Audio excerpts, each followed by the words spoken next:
some reason, I clicked the wrong intro. That's okay. That It still works. It doesn't work, but it's okay. I accidentally hit the unwatched pile video. It's all right. But this is chasing labels. If you're confused, Steven, it sounds like you're a bit confused. Well, you know what? I was in a tizzy. I was in a. I quickly remembered I needed to pull up the video to intro this show that we're about to start, and instead, I waited to the last minute. And I clicked the wrong thing. It's fine. It's fine. The music still sounds just as good. It's still good sounding music, yeah. But here we are, back on another episode of Chasing Labels. I'm Stephen Billings, and with me, as always, Andrew Cabral. What's up, man? What's up? How you doing on this day? Well, I'm coming back from vacation. I was on vacation last week. Didn't go anywhere, of course, but it's always maybe that's part of why I'm just in a tizzy, because I'm just getting back to the normal routine of having to work to get by in this world. Yeah, you're a little off your game, but I feel like you're gonna right the ship as we go along. Oh, we're gonna change this shit. This is gonna be an episode, guys. I even got my my mug given to us by the gracious Chris McKay, the Renfield that I got from mine him. Too. I was wondering. Yeah, I'm using mine. So yeah, mine's still wrapped in bubble wrap the way it came, because I just don't want to break it or use it. Well, I got that one. Suck it up, bitch. I got the one from Imprint, the one that has the gambler on it. Yeah, I got that too. I got that on my a movie shelf over there, more like a prop than anything. Yeah. Nicely done. What are you drinking? Coffee, because if I didn't, makes sense. It's part of the reason I'm flustered. That I'm just and it's not that I'm necessarily tired, but I ate like almost a whole pizza. Like about an hour ago, like I ate like 6 slices of pizza, and so I'm like on a fat person high right now. I got a little confession to make to you, I guess to our audience. Every time before we record, I eat dinner about 2 hours beforehand. Yeah. So when I get to the show, I'm a little. You get that little like breakfast. Post eat. Don't give my secrets away, Stephen. Don't give my secrets away. Mr. Disconnected Ryan, of course, popping in saying, "Yeah, you were. Yeah, I know. Yeah, got to reschedule with you. Yes, I do. I do got to reschedule with you. I can't say what it is, but I'm doing a video with Ryan about some cool stuff. He's got he's recording like 1,000 videos that he's gonna release at some point, and I'm gonna be on one of them. So we're going to be doing our unwatched pile video. Speaking of which, next Monday, live here. So I figured talk about that right now. Yeah, next unwatched pile will be with Mr. Tony Meachis from over at the Indicator Imprint cast. Yeah, he's been on Chasing Labels before. He's him and John over there. Almost forgot his name for a second. John Matthews. Remember, because my brain just draws a blank when it comes to names. Yeah. Tony. Yeah, Tony's popping in, man. Tony's popping in. Yeah, we're gonna bring him on. I believe if I'm remembering, he told me he's gonna watch a Bergman film. Oh, as part of his unwatched pile. So I'm wondering which one. Now it got me intrigued. I know, but I don't know offhand. I don't want to give it away. Don't give it away yet. Don't give it away yet. Yeah, he loves that dude. God, okay, Ryan, we get it. You like Tony. Jesus, calm down. I can't tell if Ryan's talking about Ingmar Bergman or Tony. Maybe both. I'm thinking it's both. He loves Bergman and Tony the same amount. Nice. Because yeah, I have nothing else to say other than I need to drink some more coffee. There you go. But this is Chasing Labels, episode number 135, spy number 135. Well, are you ever going to commit to that? Like, just say spy number. I like to cover both bases. Why? I don't know. It feels like maybe regular people discovering the show will think episode, and then cinephiles will think spy number. It'll go to Criterion. It'll go to other boutique labels that use spy number. We've chosen as a boutique label podcast that we are one of the podcasts that spy numbers itself. We are true. That is true. I'm just Committed. kidding. It doesn't matter. Very non-committal. Indifferent, I think, is the fancier term when it comes to things. I like to cover everything. You need to have conviction on something, man. Very Have true. conviction on the spine number of the show.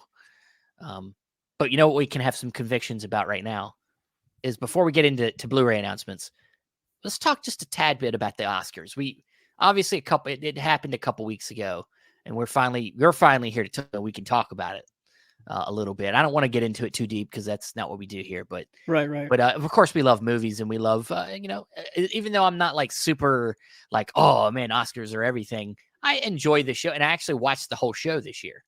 So usually I don't typically watch it at all. So I was excited because I am a Nolan fan. I love Nolan's films, and I was excited to finally see him win. Speaking of which, I have the big winner of the evening. Yeah, of that night was Oppenheimer.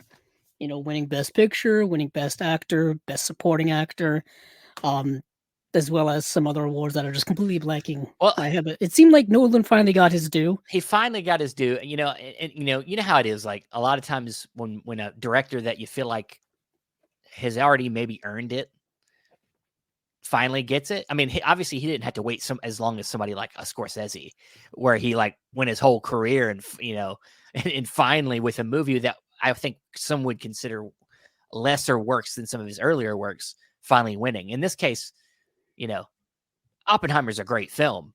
I do think it's not his best movie. I think I still think something like even Dunkirk was maybe better. But I mean, my favorite of his films is probably Inception because it's his most unique film.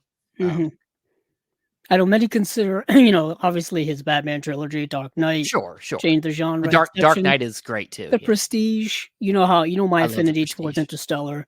Yeah. Even like you said, Dunkirk was fantastic. It's nice to see, I guess, someone who's been successful or very much in the zeitgeist for so long gets some type of recognition. I think the Oscars are always looking to be more mainstreamy now than ever. And I guess this is kind of their most mainstream pick that they've had in years in terms of celebrating an artist and movie that was seen by many, or more than usually watch these Oscar films. I think they've obviously tried to make sure that. I mean, who knows how the voting really goes down, but it's like they always try to make sure that every category, like it used to be that there could be one movie that swept a lot of the main stuff. Like now you don't really see that much anymore. You see like something that wins best screenplay doesn't win best picture anymore. Like it doesn't matter. Like that, like editing doesn't always, even though people would consider best edited movie, maybe should be best picture. That doesn't always line up. Because they're trying to, spread the love. And I like that. I like that they're spreading the love more, but it's kind of hard. Awards are hard, man. They're also never the end all be all of. They're not quality of movie or anything like that.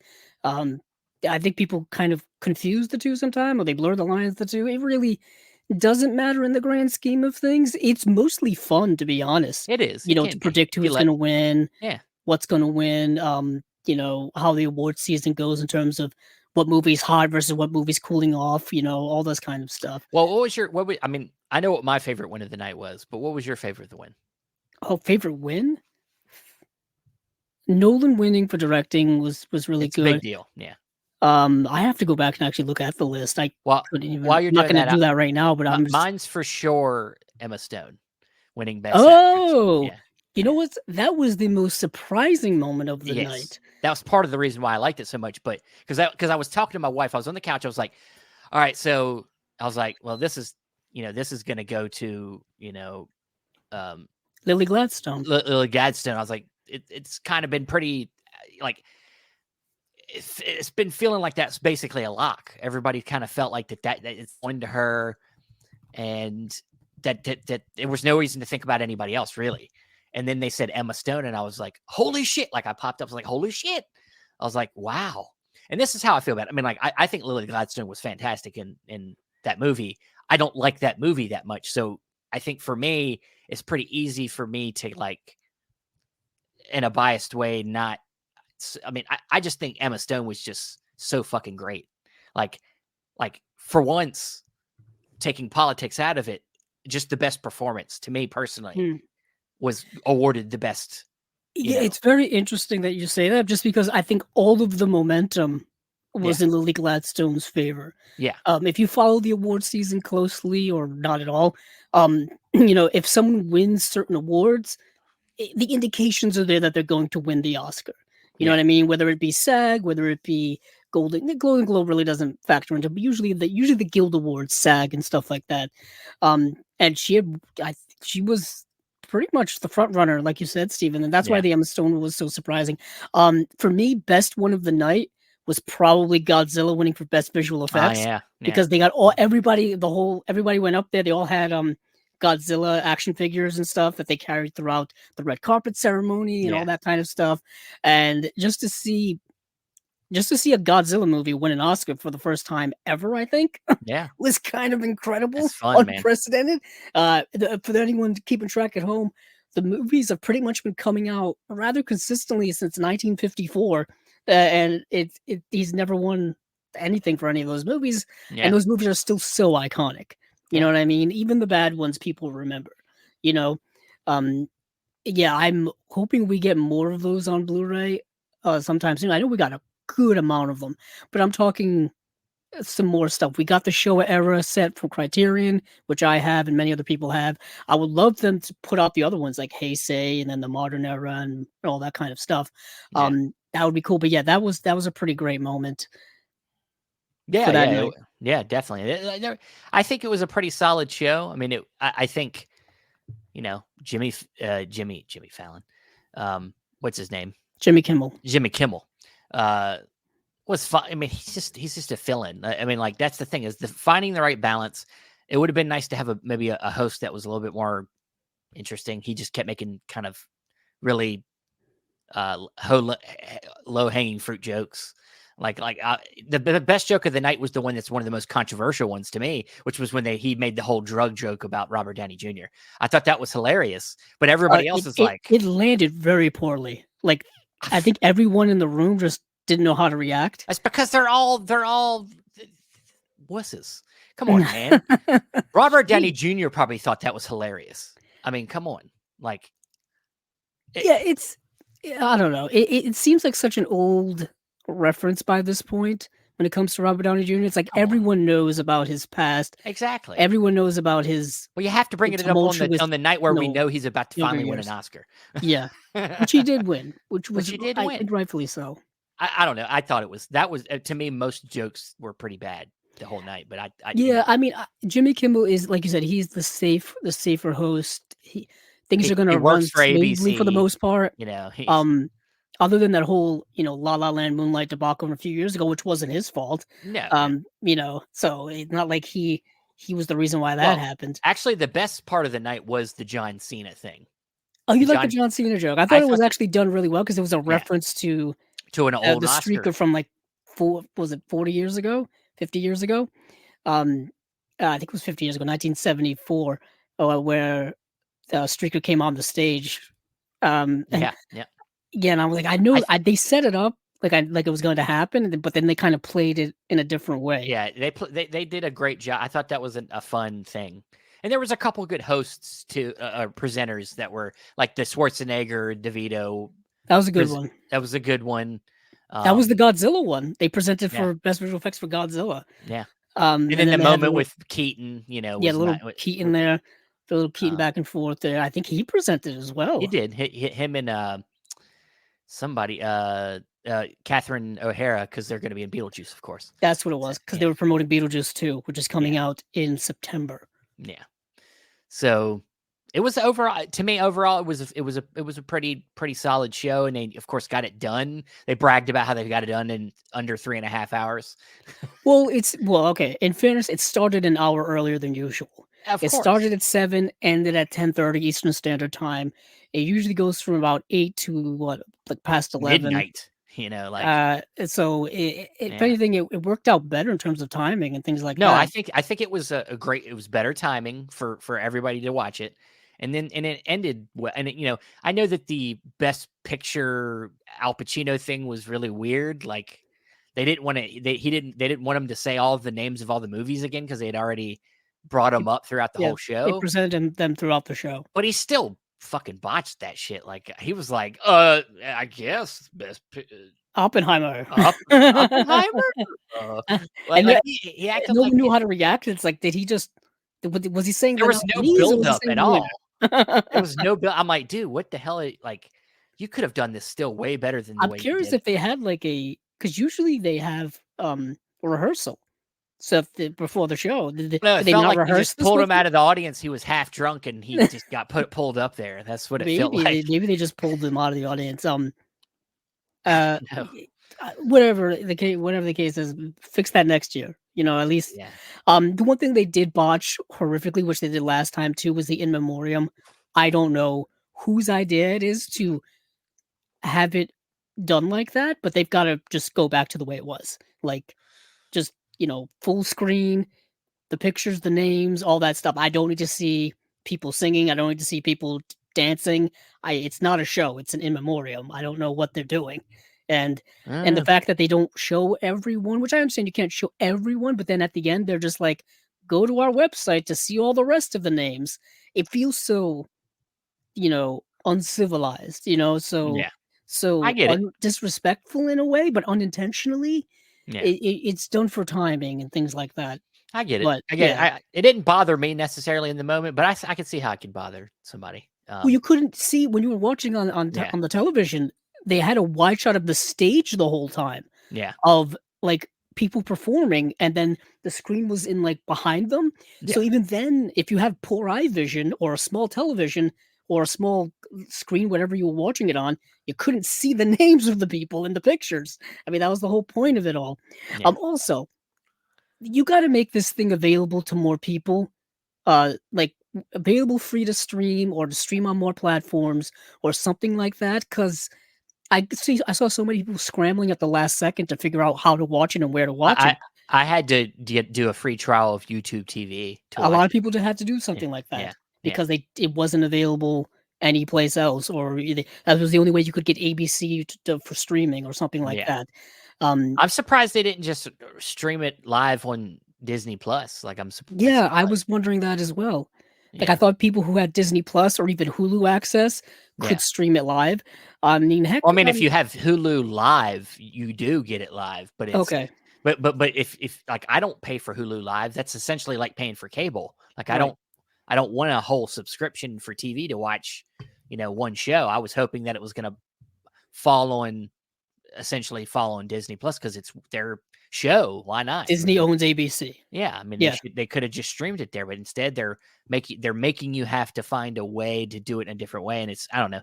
But to move past it, I enjoyed it for the most part. I think most of the wins were all deserving. I mean, it felt good, like a good show, and we got some comments here. We do. Of course, Josephine's popped in, says happy belated St. Patrick's Day. Thank you. I didn't wear any green that day, and I didn't get pinched, so I guess I got lucky. Are you Irish, Stephen? Why would you ask that? I don't know. Because I'm not. Because I got a reddish tint to my beard. No, I just was curious. That's a little bit racist. All right, no, I'm just kidding. Actually, I do have a Irish heritage, but it's not very dense. It's very way back there. But then also said, Andrew, I know you're Portuguese, but one of my coworkers just vacationed in Portugal. Nice. Yeah. Let me know where. Yeah. She goes on to say she went to Universal for vacation herself. So that's nice. I've been there. It's nice. But we got some more down here. Let's see. Some of our regulars here totally agree with them. Yeah. Yeah, I'm not the only one. Yeah, you're not the only one, man. All right, so with that all out of the way, let's get into our weekly announcements.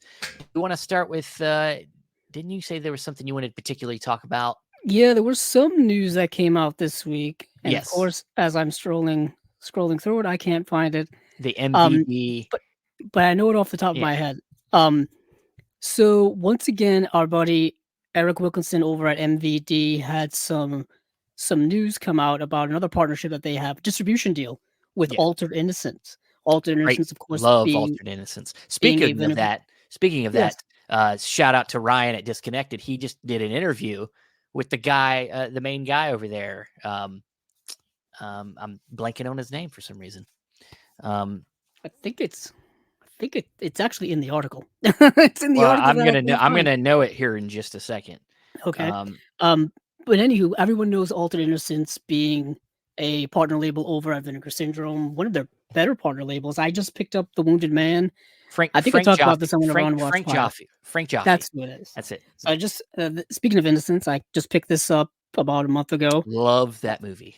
So I've got some Altered Innocence in my piles around me, and they're teaming up for a distribution deal. And they did announce a couple of first release that they were going to go through, of course, that they were going to be putting out beforehand. One is a box set, one is an individual release. I will get it to you. Okay, thanks, man. Yeah, I just can't find the article because it's happened like a week ago. Yeah, and I thought I shared it in our Facebook group, but now that I go to the Facebook group, it's not there. Unless I didn't scroll down far enough, which is probably the case. But you know, oh, here it is. I'm an idiot. So yes, Alternates and MVD group team up, and it's releases here. Upcoming releases include She Is Conan, and then a box set of Francois Ozon's transgressive triple box set of sitcom Criminal Lovers and Water Drops on Burning Rocks. Cool, man. Yeah, I'm not sure when these are coming out. I think May. Looks like May. We're obviously both. We talk about them as much as we can. We're big fans. We both love coming of age stories, and they tend to fall on that a lot. A lot of coming of age stories in their catalog, and yeah, big fan. Got a lot of their stuff on my shelf. Yeah, I mean MVD's just seems to be the distribution center for a lot of labels looking for more US distribution. So that's cool. Or wider distribution, or distribution in general. Because I think we had heard that Altered Innocence was breaking away from the partner labals. I believe so. Vinegar Syndrome. Yeah. Similar to how Fun City had done previously and a couple others. So yeah, of course, we'll continue to talk about Altered Innocence and all that kind of stuff. I'm definitely interested in these releases when they come out. I put them on my watch list for this week, but there was just a ton of stuff that had been announced over the last 2 weeks from so many major labels that we'll dive into as we go along. But yeah, that was kind of something we wanted to bring up. Yeah, I love it. I love seeing. I mean, like obviously, I love Vinegar Syndrome, the partner label stuff, but I like seeing that. What I like about the partner label section of Vinegar Syndrome is that it's a great starter. Like it's like a lot of these labels need a way in, need a good place to be like pushed and like seen. And then once they get to a certain point, they can kind of leave the nest, and then more partner labels can come in. We've seen that happen. Yeah. We've seen some come and go. I think that website, if anything, has become a major hub of just, like you said, Steven, eyeballs and activity. Yeah. You know what I mean? We'll talk a little bit more about some Vinegar Syndrome stuff because they had their halfway to their halfway sale. The pre-order to the halfway Black Friday flat. Yeah. Basically, their halfway to Black Friday sale is happening in a couple of months, and this was the pre-order / reveal of a couple of their titles that they're going to have available to buy then, but you could pre-order them this weekend. But we'll get into that relatively soon. I think that actually goes off tonight at midnight. Like that. That's does it? I thought it was over already. I think it's tonight at midnight. Yeah.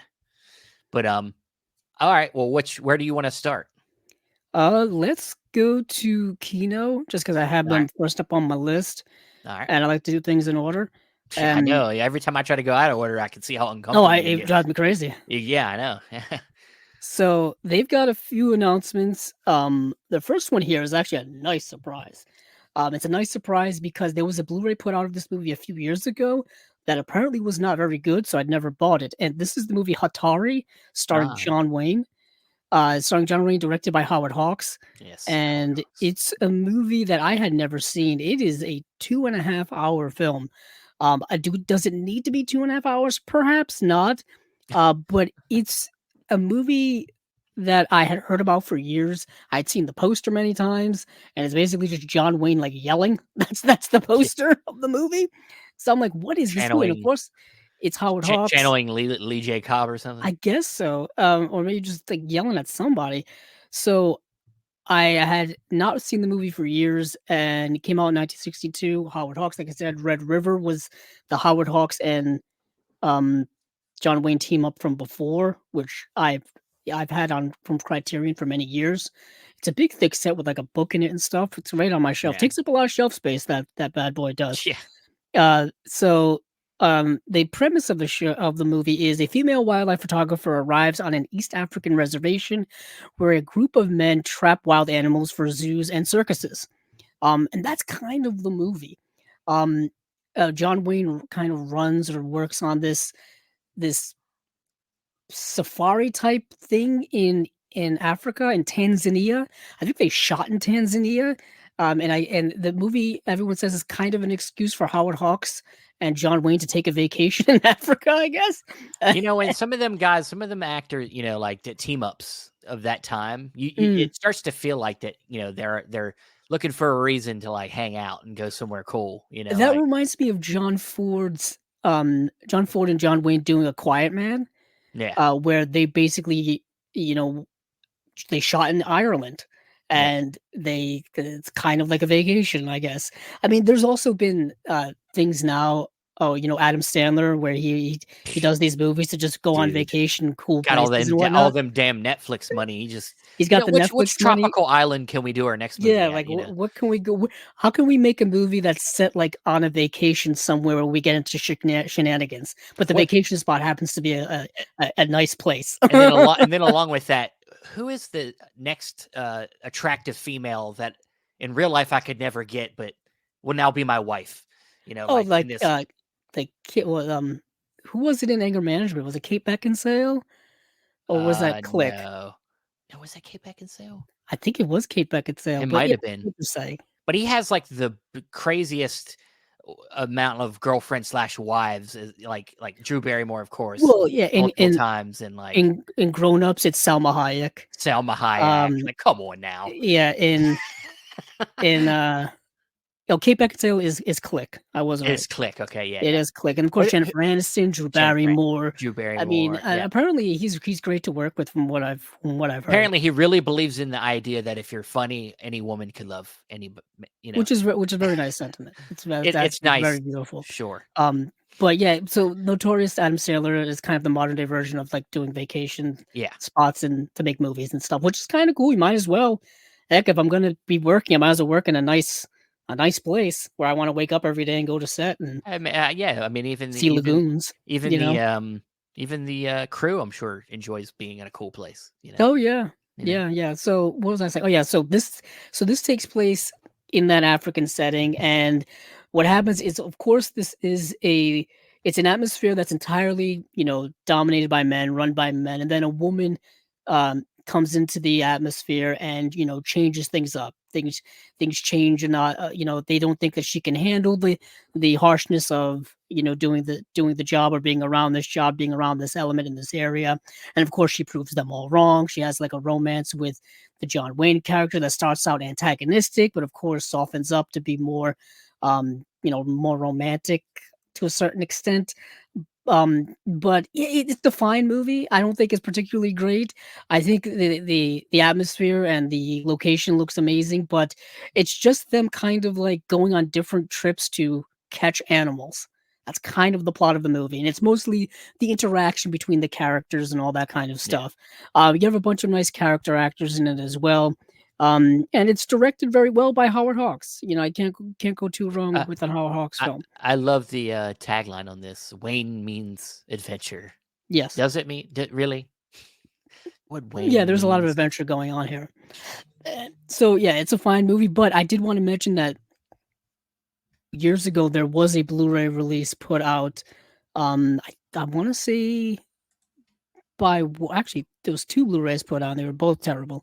Warner Brothers put it out in 2014, and it notoriously looked really bad. 2017 Paramount Same exact disc, just different artwork, and look just as bad. So if anything, this is a 4K UHD release. Yeah, I'm hoping this looks really good. it should. Yeah. I mean, I think it should. It's definitely going to add it to my Howard Hawks section. So there was that from Kino, and then what else did I mention? The Visitors. Yes, The Visitors, which they had just announced yesterday. This is a Eli Kazan film from 1972 starring James Woods, and I think it's James Woods' first film. Really? I think. Don't quote me on that.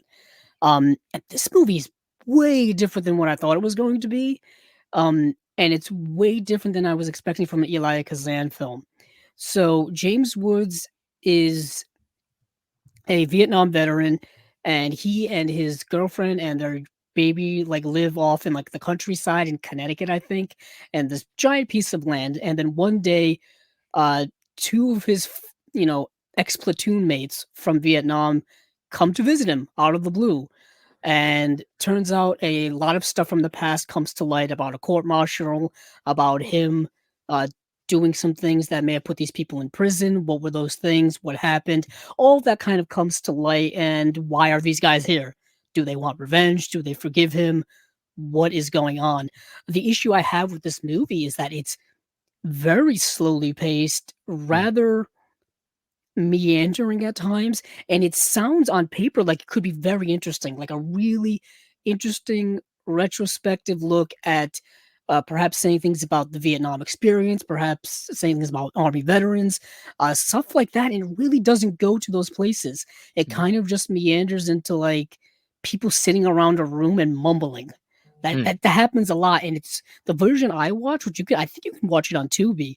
Looked like maybe an old DVD rendering of the film, and it was super grainy, super dark. It wasn't really of high quality, and it just kind of made the whole thing look very dour and damper, which makes sense for the subject matter. But I was kind of hoping for a little bit more in it. It felt like Eli Kazan trying to do a gritty 1970s film about Vietnam.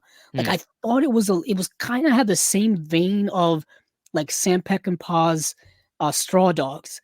Yeah. It tried to be that level of grit and grime in it, but from Eli Kazan, which I thought kind of just didn't quite mesh with one another. And the ending you can kind of see coming a mile away, and it kind of just ends, and it's like, oh, that's it. That's all we're getting here. And then that was it. By this time, Eli Kazan this is way later in his career, right? Yeah, late career. Yeah, this, of course, On the Waterfront was in the 50s. Yes. That's he's 20 plus years into his career at this point. So I don't know. I haven't seen a lot of later Kazan. Yeah, this is his second to last film. Yeah. The last film he did was The Last Tycoon with Robert De Niro. Which I was going to say they had a release, and you said it wasn't that great. Yeah, it just came out. What did it come out late last year? I just added it to my wish list on Orbit DVD because I want to get it. Didn't you say you didn't like it? I liked it enough. You said it was way too fucking long. It's okay. It's kind of middling, I think. So this is just about this is in that range, but I think less enjoyable of a watch because it felt so kind of grueling to get through. Yeah. Whereas The Last Tycoon was obviously about movie making, about the business. It had Robert De Niro in it in the 70s, who was, I mean, he's always really been at the top of his game for the most part, but back then he was the man, So this is more about you completing a director. Yes, it is, Stephen. How did you guess that? I know how you think. My disguise. See, it's as much as a crazy buying I have. You have some you justify your buys too with reasons, just as I. Yeah, very much so. Even when you don't like the movie. Yeah, but when it's even a movie that I'm kind of iffy on, I'll wait until I can find it for a price I'm happy with adding it to the collection. I want this because I got to complete my Eli Kazan section of my collection, but I won't buy it right away. I'll buy The Last Tycoon before I buy this. You buy it last before you buy it first. I guess that's true. But I guess that's true. Yeah, I guess. But there's another Kino. I think you had one more in here you wanted to bring up. Yeah, late yesterday they announced that they're going to release the Jean-Luc Godard film Alphaville on 4K UHD, from the master by Studio Canal. Studio Canal, I think, has already put this out in Yes. 4K. And the reason why I wanted to add this is because one, it's a Godard film I haven't seen. I've never had it in my collection. I've never watched it. And they've had it on Blu-ray available from Kino for a very long time, and now I'm glad I waited. I saw somebody comment on it that they had it in their cart this whole time, and now they're lucky they never pulled the trigger on it. And in a way, I'm the same way. Yeah, it's one of those ones that have just been around from Godard for a while and available. I just never watched it. Well, Godard's it's like Bergman. It's like a little intimidating to want to like get into him because you got to be in the certain headspace. I feel like I've watched a few of his films and varying degrees of like and dislike. You know, like it's I like Breathless. I think actually Breathless for me has gotten better the more I've watched it. Yeah, for me. I like 60s Godard. I don't think I've actually ever ventured quite far out of 60s Godard. Yeah. Which is kind of like his Sweet time. spot. Like you mentioned, Yeah. Breathless, Vive sa vie, A Band Apart, Pierrot Le Faux, which has a Criterion Blu-ray. I've been wanting to buy at like every sale for like the last 2 to 3 years, and I just haven't yet. And I even Woman is a Woman, I think, is another one that I think was only on DVD. What was that one? It was like America USA or something like that. It was only available on DVD as well. Basically, I want some 60s Godard. Godard is still around. It's still making movies, actually. I think one of his movies won the Palme d'Or like several years ago, probably over a decade ago. And I think he kind of laughed it off because that just seems like him. I have wavered on Godard over the last several years. Just because apparently he's not that nice of a guy, and he treated Agnes Varda pretty terribly towards the end. I don't know if you ever saw that documentary she did a few years ago, the one that was nominated for an Oscar right before she passed. No. She was supposed to meet him, and he just kind of spurred her off, and that just made me kind of hate him even more. But yeah, Alphaville is one I've always wanted. I mean, it looks like it's right up our alley. We both like noir. It looks like a noir, type of something in that. Yeah. realm. A U.S. secret agent is sent to the distant space city of Alphaville, where he must find a missing person and free the city from its tyrannical rule. And that sounds like something they would make today, or something. Some big big budget sci-fi movie. But yes, no, it's Anna Karina is in it, and she's wonderful. She worked with Godard a lot back in the 60s. I love her Criterion Closet video. Yeah. Where she talks about working with Godard, meeting him for the first time and stuff like that. This was from years ago before she passed. I don't know if you've been keeping up with those Criterion Closet videos, but they're putting out one like every week now. It's I noticed awesome. I noticed that a lot have been coming out, but I don't watch them. I just for some reason I haven't found time to sit down and take a look because there's been some good ones. Wim Wenders just did one, and he had done one years ago before. Like this was before they were even really putting out Blu-rays. He was in their closet. It was one of the first videos I think they ever did, and he just did one. Like they just put one out with them last week, and he just goes in there and just loads up on stuff. And it's like, yeah, you do that. You do that. If you're in the closet, you should be able to get anything you want in there. They should be sending you stuff. Well, Vin Wenders can get whatever he wants. He's given enough to cinema.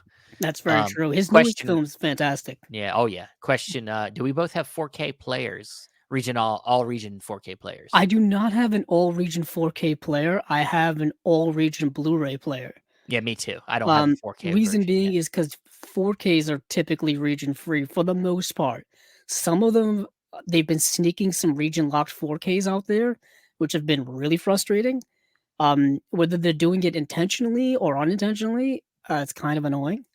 There was a 4K release of Killers of the Flower Moon that I think was region locked to France. I think it was a steelbook, which is unfortunate. Just because I don't know when we're ever going to get Killers of the Flower Moon here. I'm thinking it's going to happen. More likely than not, it'll be a Criterion. It will. Yeah, I'm hoping. A lot of the new Scorsese has been going to Criterion, so I think that's in the plans. Well, I've got The Irishman right next to me because I've been trying to rewatch it for like the last 3 months. It's not a really rewatchable movie. I almost put it on last night at like 1:00 in the morning, and I'm like, not a rewatch. Should I do it? Not a rewatchable movie, man. You and I both differ, I think, on we this. do. A friend of mine's watched it like 5 or 6 times I don't get it. because he brings it up and he quotes it all the time, and I was like, "How many times have you seen the movie?" And he's like, "Oh, 5 or 6 times." And I was like, "Wow, all right then. All I right then." couldn't get. I honestly, I know it's like it's like immature or something, but I just can't get past the bad face replacement shit that they did. Like, it's The just so de-aging? bad. The de-aging is so bad in that movie. It's embarrassing. The scene where he's stomping on the guy in the That's street. the one that bothers me. Everything else is He kind of looks like fine. an old man, even though he's supposed to be in his 20s. He looks like an old man stomping on a guy. Yeah, at that point, I'm just surprised they didn't use the body double to do that scene. Yeah, like, what the fuck are you doing? Like, Use a body double and I guess, deep fake Robert De Niro's face onto him or something, or part of me or almost, even shoot it in a way where you don't see his face because it is yeah, a stomping scene. You could have the overhead shot of like the back of somebody like stomping on someone as opposed to the exactly. undershot of looking up at somebody the way Scorsese did it. Um, yeah, there were ways to hide it, I guess. I don't know. It's ways to fucking. I don't know. I don't want to get into that, but Yeah, I'm just saying yeah, I don't know if Killers of the Flower Moon is going to get a release anytime soon because Apple stuff. Heck, we're still waiting on Coda, and Coda yeah, won Best Picture. yeah. Well, We're not getting it. not that it'll be anytime soon, but I think they'll get around to it. I'm sure Scorsese wants it on physical media, and it was probably part of the deal to make the movie. Like, it was probably it's going to happen eventually. Right, right. But But Steven, I think you're in the same position as I do, where you have a region-free Blu-ray player. yeah, I have a Blu-ray. I would love to get a 4K one eventually, because I mean, 4K player will help upscale some of the Blu-ray stuff. It help bring out better image in the Blu-rays. So yeah, I mean, I want one eventually, but for now, yeah, I'm like you. I just have a Blu-ray. Yeah, I switch back and forth. Like I basically, if I want to watch something that's region B, I switch to that player. If I want to watch something region A, I switch to my 4K player. Yeah. That's kind of how I roll. Yeah. And we're fortunate enough right now, I think, to where a lot of stuff is coming out both here and region B area. A lot of the Arrow stuff seems to go both places. A lot of the Indicator stuff seems to go both places. It's usually mostly Eureka and BFI and Studio Canal is usually stuck in region B area. Yeah, yeah. Some labels stay strictly in their region. They don't have the ability to get licensing, or maybe they like the movies that they get. They just can't. They can't get both. They can't get the region A because somebody already else has it. Yep. So it's just how it is. Just to throw you off, because I like to do this to upset you. I'm going to throw in something that usually we wouldn't talk about real quick. Just because I was really interested in this, and it was something that popped out from Imprint, and that is a TV series. I know where you're going. Called The Prisoner. There you go. Now I posted about this, because I saw somebody, one of our regulars posted in there and said, about this release, which is the TV series from 1968 called The Prisoner. It's the complete series. And or 1967, my bad. And it's about this secret agent this spy who retires, but in retiring he gets abducted by the same thing he worked for, and they want to know why he retired. Like, they want to know what information he has, what's the reason.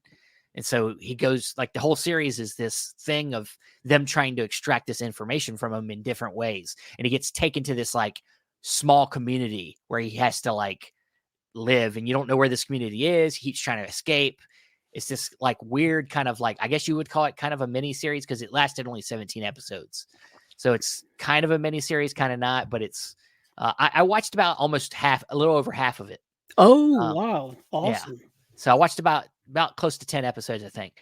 And really fun. I really like it. And why I wanted to bring it up was because there's been rumors that Christopher Nolan is thinking of adapting this into a film.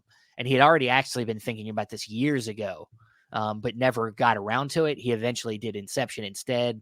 And then, he's went on to do other things. And now the rumor is he might be heading back to this idea to do a film adaptation. So I was like, well, I'm interested. Let me see why this is something he would be interested in. And when you watch it, you'll be like, okay, I get it. Because a lot of the concepts, it's a lot of concepts about like a hierarchy, kind of like the government or whatever it is controlling us as people. And in this case, the spy trying to retire, get out of the life. He can't just get out of the life. They have to know why he's getting out. Like they can't just let him go. And then he gets controlled. And then there's this whole science fiction angle to it where there's this like bubble that comes out of the water that like can take you and like capture you and, paralyze you. And like, and then it's a lot of elements of like getting into your mind in this series that made me think about Inception. Like I'm like, they try to use this machine to go into his mind and trick him. And like, I'm like, of course Nolan wants to do this. He's done it, but he's done it in different ways. Like a lot of the concepts, a lot of the sci-fi elements and things all fit something Nolan would be perfect at doing. So I can see why he wants to do this. But have you heard anything about this? Did you look into it? So once upon a time, this is going to be not a long story. So this has come out on Blu-ray here back in 2009. And circa 2009 was right around the time I was exploring changing from DVD to Blu-rays, right? And a lot of people who had already adopted Blu-rays were kind of, trying to convince other people to buy Blu-rays as well. And when this came out, this is one of the Blu-rays that people would talk about in terms of like, hey, TV on Blu-ray is going to become a thing. Because this is also when TV on Blu-ray was starting to become a thing as well, the late 2000s. So when this Blu-ray had come out, I saw many people on YouTube at the time talking about it, and it was available online. I'd seen it in the store a few times. It's long out of print, and I had always wanted to get the Prisoner Blu-ray because that's the way I wanted to watch it. And it was kind of like something that hyped me up for Blu-ray back in the day, and I just wanted more TV on home video. So if anything, this Imprint release is kind of reminding me about like, hey, I still want this. I still want this show. Yeah. Like you said, Steven, it's sci-fi. It's sci-fi-ish with a little bit of political intrigue as well. It came out in the 60s, which is an interesting time for television in general. So it's a British show as well. And it's a British show. It's British TV. That's not Doctor Who from the 60s. You know what I mean? Yeah. It's something like that. So Imprint is putting this out. And when is that supposed to come out? I forgot. It's coming out relatively soon. June 5th. Okay, June 5th.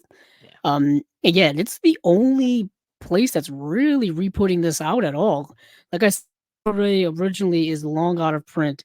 And I know this is a favorite amongst a lot of people from, older generation than us, like Generation X and earlier. I've always wanted it, and I kind of want to pick this up whenever it comes out. And I know they put out a lot of TV stuff, and this was kind of the only one that's really been like really intrigued me, really kind of gotten my attention. I have heard of the show. I'd never watched it though, so I'm glad you got to watch and get a taste of it. Yeah, it's pretty easy. Sounds pretty cool. It's a cool show, and it's pretty readily available. You can find it on a few different free streaming services to watch it if you want, and it's in pretty solid condition to watch, so it looks pretty good. But this is going to come with new 2K restoration on of 35 millimeter elements, so it's going to be a nice looking addition here. 120 page booklet in here for this, a bunch of audio, a bunch of features, audio commentaries, behind the scenes stuff. It looks like a documentary, a feature length documentary. There's also like another disc on here from another show that the lead actor, Patrick McGowan, was in, called Danger Man, and it's got select episodes from that show on another disc in here. So I mean, Imprint's doing a whole line as well. This is their 6th edition of Imprint television. So this is cool, man. I'm excited to get this and watch it all the way through. Patrick McGowan, he was Longshanks in Braveheart. Ah, yes. I want like a more modern day comparison of what he was in. He was King Longshanks in that. Awesome. He had some of the best lines in that movie. I think about it very often. But that's really cool. I'm glad you brought that up. Yeah, it was one I wanted to sneak you with. Didn't know if you would object or not, but they did make an adaptation of this in early. It was like 2009. Jim Caviezel and I remember when that came out. Holy heck! Ian McKellen was in it. It was a mini Yes, series on AMC. that's why they came out with that Blu-ray. Yeah, Was to like coincide with that release, that remake. yeah. I remember that. Holy heck! I haven't seen it, but I hear people say it wasn't a great adaptation, from what I've heard. But yeah, that's all I gotta say. The Prisoners, it looks cool. Like I said, you can watch it about anywhere, and Tubi's got it. Tubi's got everything. But where do you want to go next? Let's go to Radiance. Let's go to Radiance. Oh, Radiance. Yeah, Radiance had their, what are they up to now? June releases? Goodness gracious. So, yeah. Goodness gracious. We've got a box set and 2 solo releases. They're moving right along. They did no stopping Radiance right now. They started last year, and you think like a new label, and we know Fran, he's been in the business a while, and you're like, this guy knows how to do this. He's starting his new label. He knows how to do this. You think even still, like, it would take a little bit to get somebody going, but literally since the beginning, he's had like at least four releases a month. Yeah, it's like every month. 3 to 4 they even releases. tell you on the website when the next announcements are going to be, which is really cool. Yeah. It's like clockwork. It's at least, like you said, at least 2 to 4 releases a month or box set, something. Yeah. It's an interesting kind of strategy. Keep people constantly interested, constantly talking about Radiance, constantly thinking about Radius, and it's also a diversified catalog as well. So you're kind of hitting a bunch of different people. This is a different kind of diversified list of stuff as well. So you've got Sympathy for the Underdog, which is a Kinji Fukasaku film. Kinji Fukasaku, whom we've seen a couple of releases before from him. Cool. But I think I always bring this up every time he shows up. He directed Battle Royale and Battle Royale 2. Those are probably the ones you're going to know him from the most. He did the Battle for Humanity. Isn't that his series? Battles Without Honor. Battles and Without Humanity? Honor. That's what it. Yeah, that's it. Yes, I think he did. Yeah, he did a bunch. He did a bunch of them. Yeah. Now that I'm looking at it, I got the arrows got sets. I got them. Yeah, he also did. I think he did the Japanese sequences in Tora when Akira Kurosawa couldn't do it. I remember that. He's a good director. I think I have. I have to look. It's either I have it. I know I've seen it. That's a very interesting movie. Tora. Very good. But yeah, this is like I said, this is Sympathy for the Underdog. I did not get to see this out of all these releases. I kind of want to watch this one the most, and I didn't watch it. But a Yakuza gang gets driven out of Yokohama by a big gang from Tokyo. They relocate to Okinawa to violently start over. I've heard the climax of this movie is awesome. To violently start over? Yes, violently. That's great. So I'm guessing they're coming in and kicking ass. Kicking names. I love the title of this movie. Yeah. Sympathy for the Underdog. Like it. I like it a lot. Yeah, I put all the Radiance on our list because I want to get all of them anyways. So this is definitely one I'm gonna get eventually. Yeah, it looks cool. Also loaded with special features. There is an audio commentary. There is an interview, a visual essay. Looks like brand new stuff. All brand new stuff. Very cool. So moving on from there, we've got a movie called Bandits of Orgonsolo. Say that 5 times fast. I know, Bandits of Orgonsolo plus The Lost World. So The Lost World I didn't see, but I did see Bandits of Orgonsolo. An interesting film. It's directed by Vittorio De Seta, not to be confused with Vittorio De Sica, who did Bicycle Thieves and those movies, and Umberto D and stuff like that. Umberto D. I had to take a second look when I was like, Vittorio De Seta. That's very close to Vittorio De Sica. That second feature it's 10 shorts. That's why. Okay, that's why I couldn't find it. Yeah.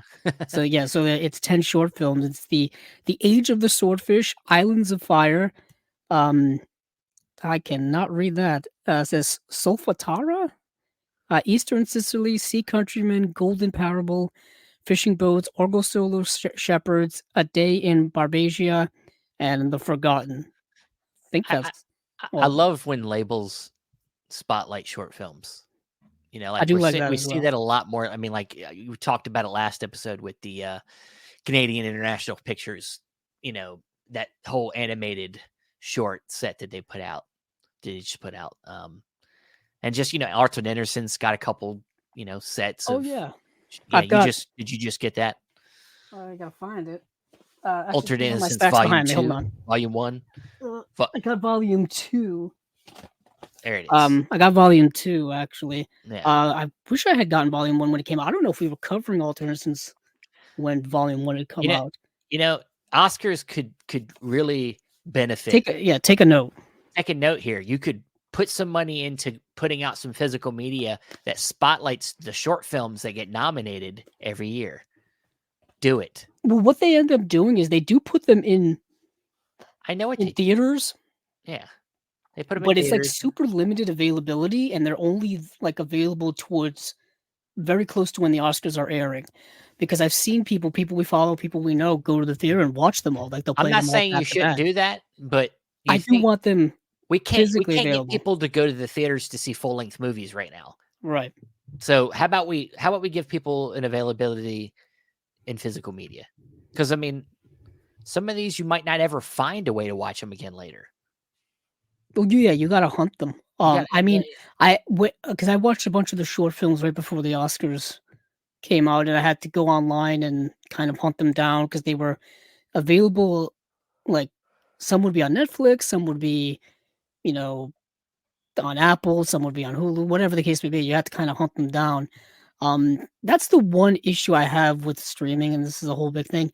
The marketing for streaming is kind of getting worse, I think. I think it's really getting worse. They just I just don't know where anything is. They just assume you're paying attention all the time, so like they just release it and they don't let you know they're releasing it. It's like, just some things will get promoted more than others, and some things won't get promoted at all. So you have to go searching and hunting for them, and it's like, and sometimes you won't know which service they're on or all that kind of stuff. I know you can go to like justwatch.com and stuff, places like that will kind of tell you what's streaming where.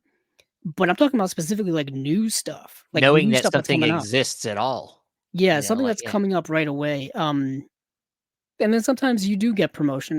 It really all depends, but that's just me. But I do like the short stuff. But Bandits of Orgonsolo is a really good film. It's a really good film. I think I had to rent this because I couldn't find it any place streaming. It's so a Sardinian peasant is suspected of murder following an encounter with bandits. In order to survive, he has no option but to turn to banditry himself. And basically, that's kind of the movie in a nutshell. But there's more to it than that. There's more nuance than that. Basically, this guy is kind of framed for something he didn't do when it came to being a shepherd and taking care of sheep. And then he's kind of forced into doing what he didn't want to do, what he's accused of doing, in order to kind of remedy another situation. So he's kind of stuck between a rock and a hard place. He's dealing with a lot of, the whole moral, probably a moral tale of like, would you do something? Would you do something bad to get out of a bad situation? Yeah. Something like that. I don't know. It's one of those things. Almost a high and low situation. Kind of, yes. Kind of like a high and low situation, which Spike Lee's remaking that movie, by the way. Did you know saw that? I heard about that. I'm not, I mean, he's a great filmmaker and I'm not, he's already done it before where he's remade a great film from a great filmmaker with Old Boy. I don't think that remake is great, but it's okay. This has potential to be interesting with an update, I think. Right. So I think the themes. But I heard he was going to make it into Western.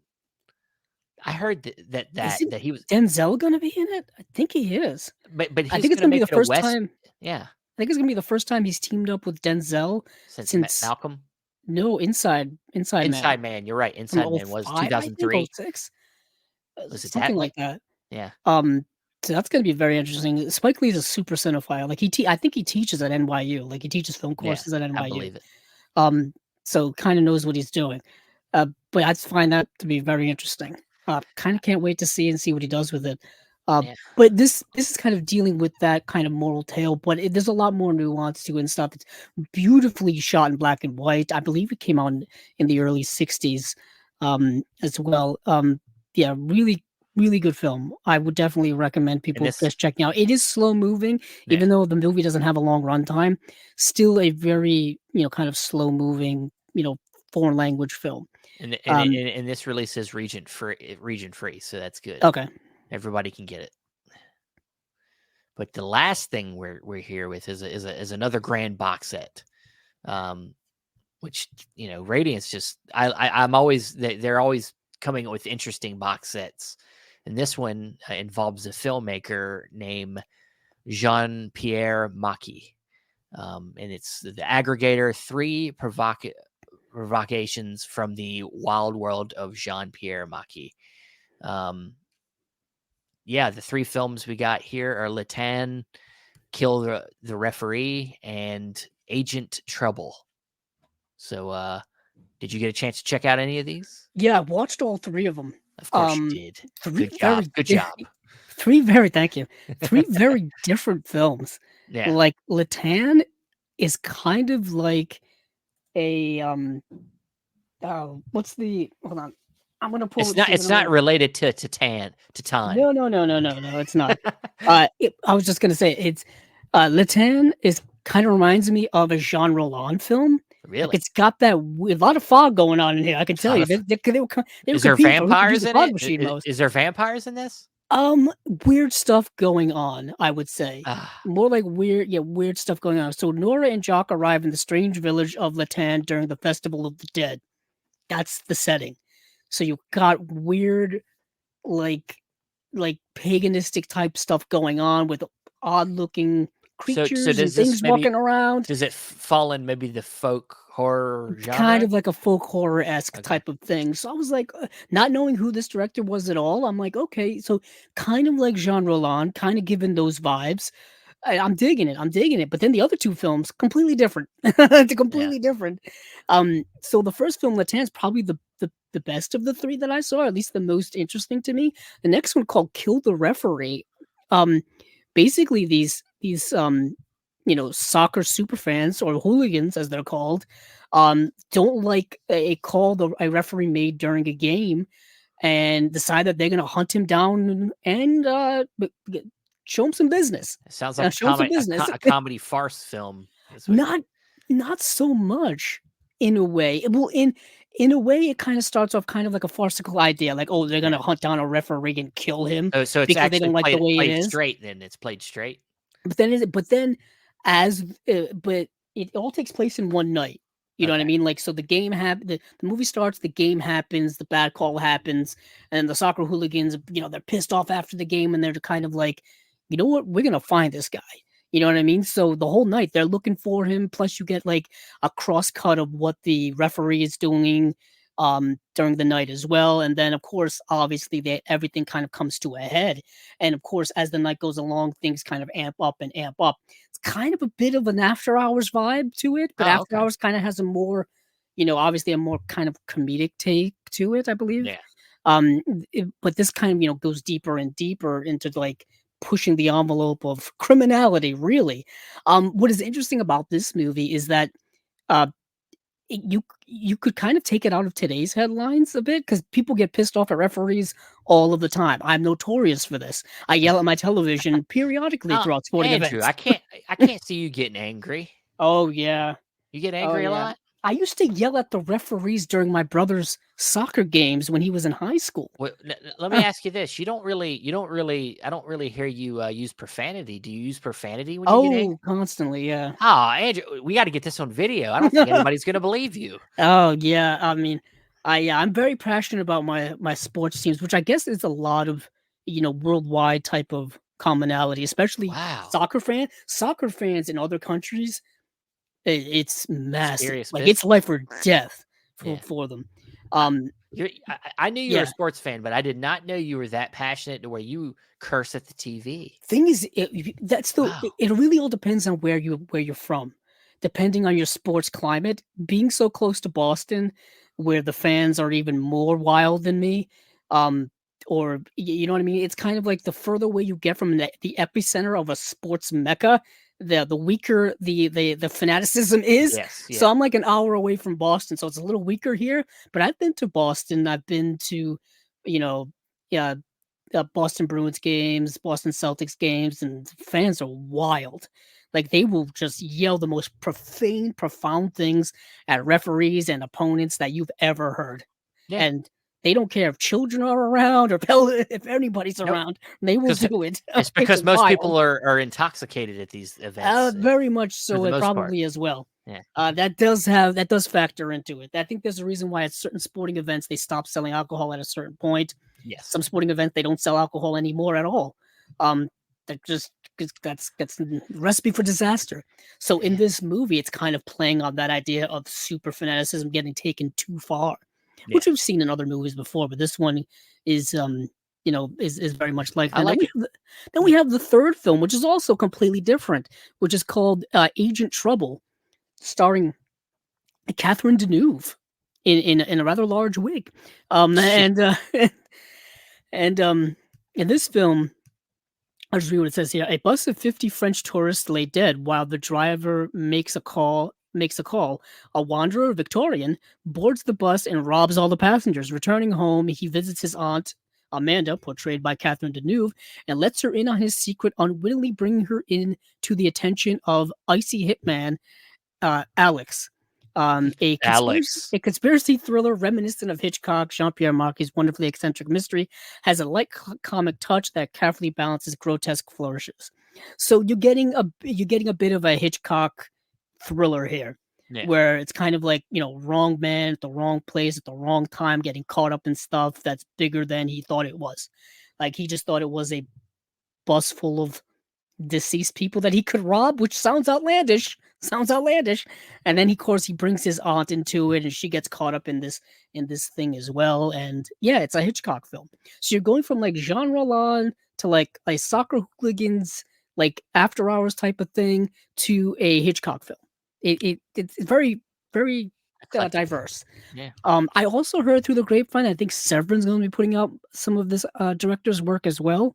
Okay. So I think we're going to be seeing a lot a more repeat of that same that was that other set that Radiance did that then also Vinegar Syndrome put out the the Dr. Hitchcock film. No, well that did happen too, but the box set, the civilization. Yes. The films, but then of course Vinegar Syndrome put one more film in that set. But yeah, some crossover going on there, but that sounds cool, man. I mean, I don't know much about this director at all. I never heard of him until. And so this looks like a good entryway here. All right, well, that's Radiance. Where should we go next? So speaking of Severin, we'll just go to Severin. Okay. Because there was one movie there that I had seen, and that I was interested in talking about because it's weird. So Severin did have what's that 1, 2, 3, actually technically 4 releases that they announced. Yeah. Actually, no, 5. Hold on now. Well, it's 4. 1. I'm sorry, they have multiple. 1, 2, 3, 4. Yeah, 4. Yeah. So you had The Great Alligator. Yes. And then not to be confused with the Alligator movies. No. There's Alligator 1 and 2, which recently there was I believe it was a who put out that the Black Label of 101 Films just put out a set of them 2 films, and then of course Shout I think put out an edition, but you got Butcher, Baker, Nightmare Maker, which I love that. Yeah, that's the movie I actually want to talk about. Okay, but then the last one's Kathy's Curse. Yeah, they put out Kathy's Curse, and they are putting out a 4K UHD release of The Devil's Honey, the Fulci film. Yep. Which I have seen, and if you have the Blu-ray already and know that movie, you know exactly the type of movie it is. Yeah, what an interesting upgrade to 4K. it's his most sexually explicit work, I would say, at least that I've seen from Fulci, I mean, specifically early on in that movie. you And if call you've it seen the devil. posters, you get it. You call it Devil's Honey. Yeah, I got things running through my head right now. a lot of Yeah. sex things happening early on in that movie. Yeah. But yeah, The Devil's Honey. My friend let me borrow the Blu-ray a year or two ago, and I watched it. Yeah, it's late Fulci. I think it was kind of considered like Fulci's like last like kind of official Fulci film, Okay. towards the end of his career. But anywho, Butcher Baker, Nightmare Maker. First of all, great title. Yeah. And this movie is kind of wild, but also kind of crazy, kind of cool, kind of weird, of course. Yeah, it's a violent psychosexual grindhouse movie, with a little bit of weird like psycho stuff going on in it. By psycho I mean the movie Psycho. Let me get the synopsis of it. Yeah, I know a lot of people had talked about it when it was announced, and a lot of people are excited for it. Let's see if I can actually find it on my letterbox. Yeah, there it is. I watched it super early on. So, uh, an orphan teenager finds himself being dominated by his aunt, who's hellbent on keeping him with her at all costs. Mm. So you've got a young man here who portrayed by Jimmy McNichol, who is an orphan. He's orphaned as a baby, and his aunt takes him in. And there's something not quite right about this aunt. She's very obsessed, very possessive over him, and to the point where now he's reaching the age where high school is coming to an end soon. And he's going to be going off to college, but she does not want that to happen, Stephen. She's going to do anything she can to keep him around because she's got a weird fixation on him. By weird, you can kind of understand what I'm saying. It's a little Norman Bates plus Norman Bates' mother vibe going on here. Not Weird. pleasant, not pleasant. And the film it doesn't so much hint as it makes it very explicit what's going on in her mind. And yeah, so she's just kind of slowly slipping more and more into this obsessive madness and doing more crazy and crazy things to keep him around. Meanwhile, he's just trying to like get a basketball scholarship because he's like a basketball star in school. He's got a girlfriend who is portrayed by, I think, Julia Duffy is the actress who portrays her. And Julia Duffy, I remember Julia Duffy being on the Newhart show that ran from like the 80s into like 1990. She was in that show, and that's why she looks so familiar to me. I'm like, that actress looks very familiar to me. And she was in that show. And yeah, so there's a contentious relationship going on there because, of course, the aunt is incredibly jealous of her and whatnot, and she's just like super like evil and mean sometimes. But then at other times she like switches up, so maybe she has some like schizophrenia going on. It's a wild movie that, of course, devolves into like violent outrage and stuff. Anywho, out of all the movies of the 80s that kind of revolves in this area, I thought this one was actually rather good and entertaining, because it's got the vibe of kind of those 80s slashers, but it's not quite as low budget as them, and it's not quite as poorly acted or poorly made as them. I thought it is rather good. I dug it. Also, the title, like I said, is pretty good. Yeah. I dig it, and I think this is coming pretty loaded with Severin stuff. Only one disc though. I thought it was 2 discs, but it does have 2 audio commentaries. Well, there's a single disc version that's a Blu-ray, but there is a 4K. Oh, that's what I clicked on. Yeah. There's a 4K 2 disc. Is there? I think that's what I. Oh, there it is. I clicked on the wrong thing. It is a 4K 2 disc where it does have 2 audio commentaries. No, 3 audio commentaries. Yeah, my bad. Of course, man. And then it's got some extras here with some interviews with the actor. It's got an exclusive web store slipcover as well. Yeah, you're almost selling me. I'm thinking about it. Now I'm thinking about it a little bit. All right. Well, is that the only one from Severin you wanted to bring up? Yeah, that's the only one from Severin that caught my eyes. I don't know if anything else looks good to you. That Caffey's Curse does look kind of wild. I mean, I love that. Yeah, I love the box that has the green eyes, the lights and the green. Severin's always coming up with clever things to do with their packaging. All right. Well, where did you want to head? You want to head to Umbrella? Sure. Yeah, get that umbrella. I know there was one we wanted to bring up. They did come out with 3 releases. They also had a film, or wait, did they? Yeah. They also put out a 4K for the Raid. Yes. Which is a great movie, but that's, I believe, had a 4K for a while. Just this is now, of course, coming out in Australia.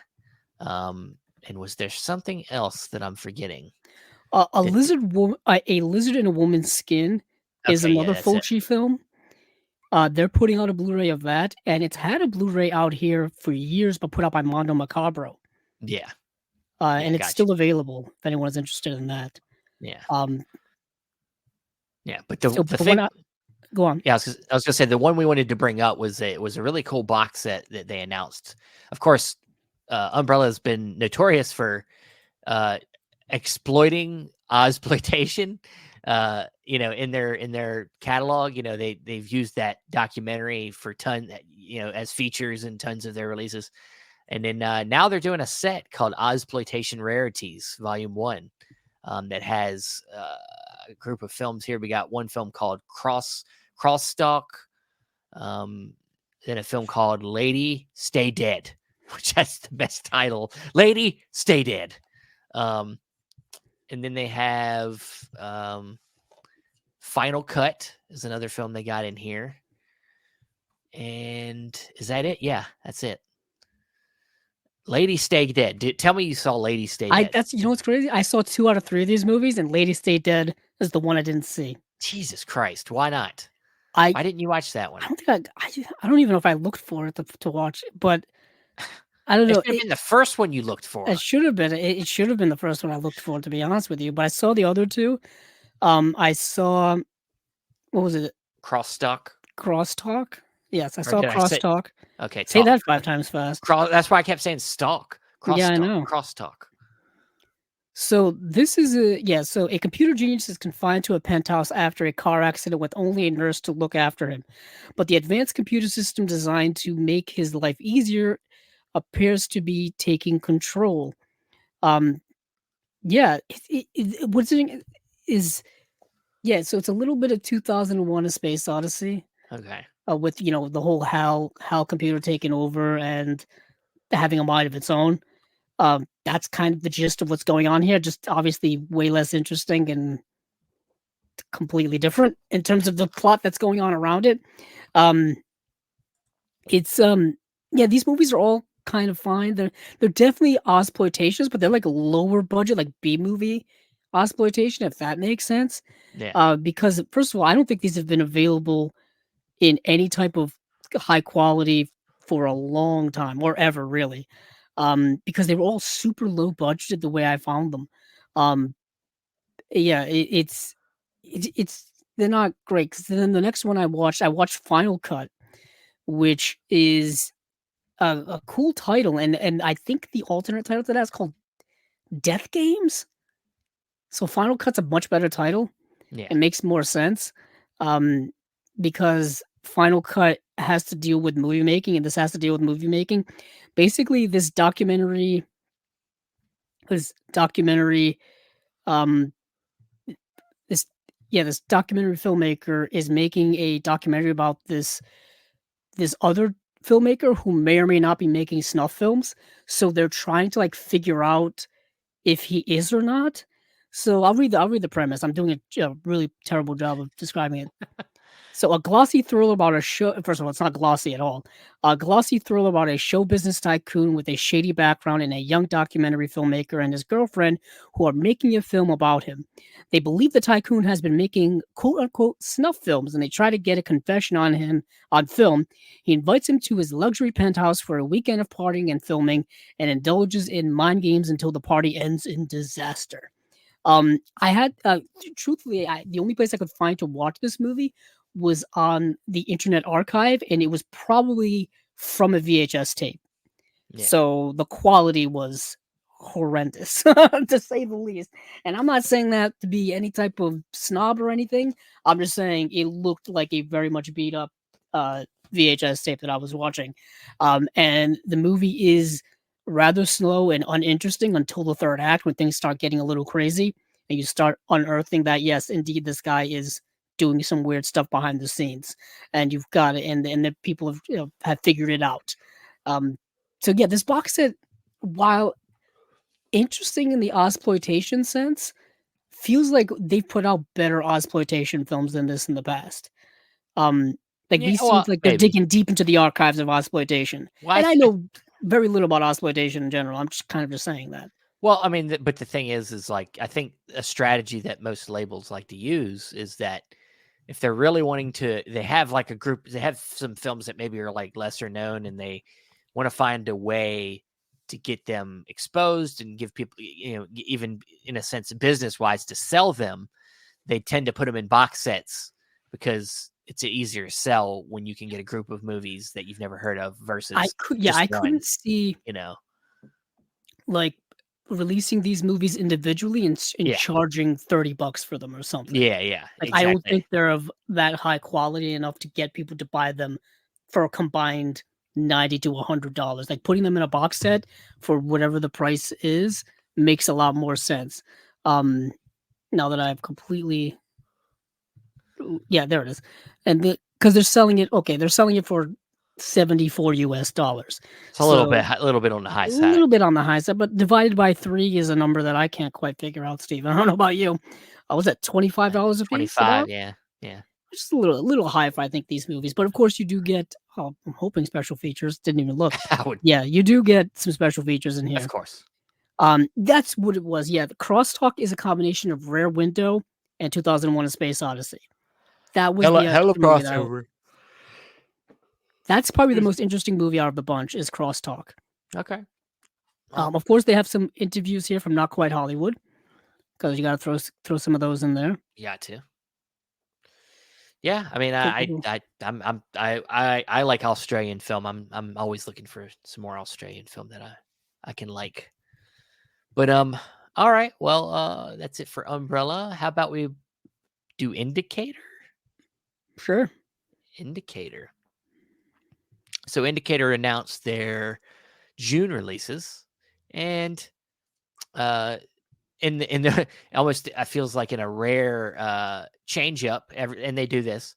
No box set this month. It's like it feels like Indicator always has a great box set or nice limited editions to put out. Yeah, this month they went with 4 single releases. Yeah, and they're back to my bread and butter, back to like 1940s and 50s cinema. Yep. 3 of these films are getting released both Region B and Region A, so UK and the US, and then the last one here is being released in the UK only, so I guess Region B only. Yeah.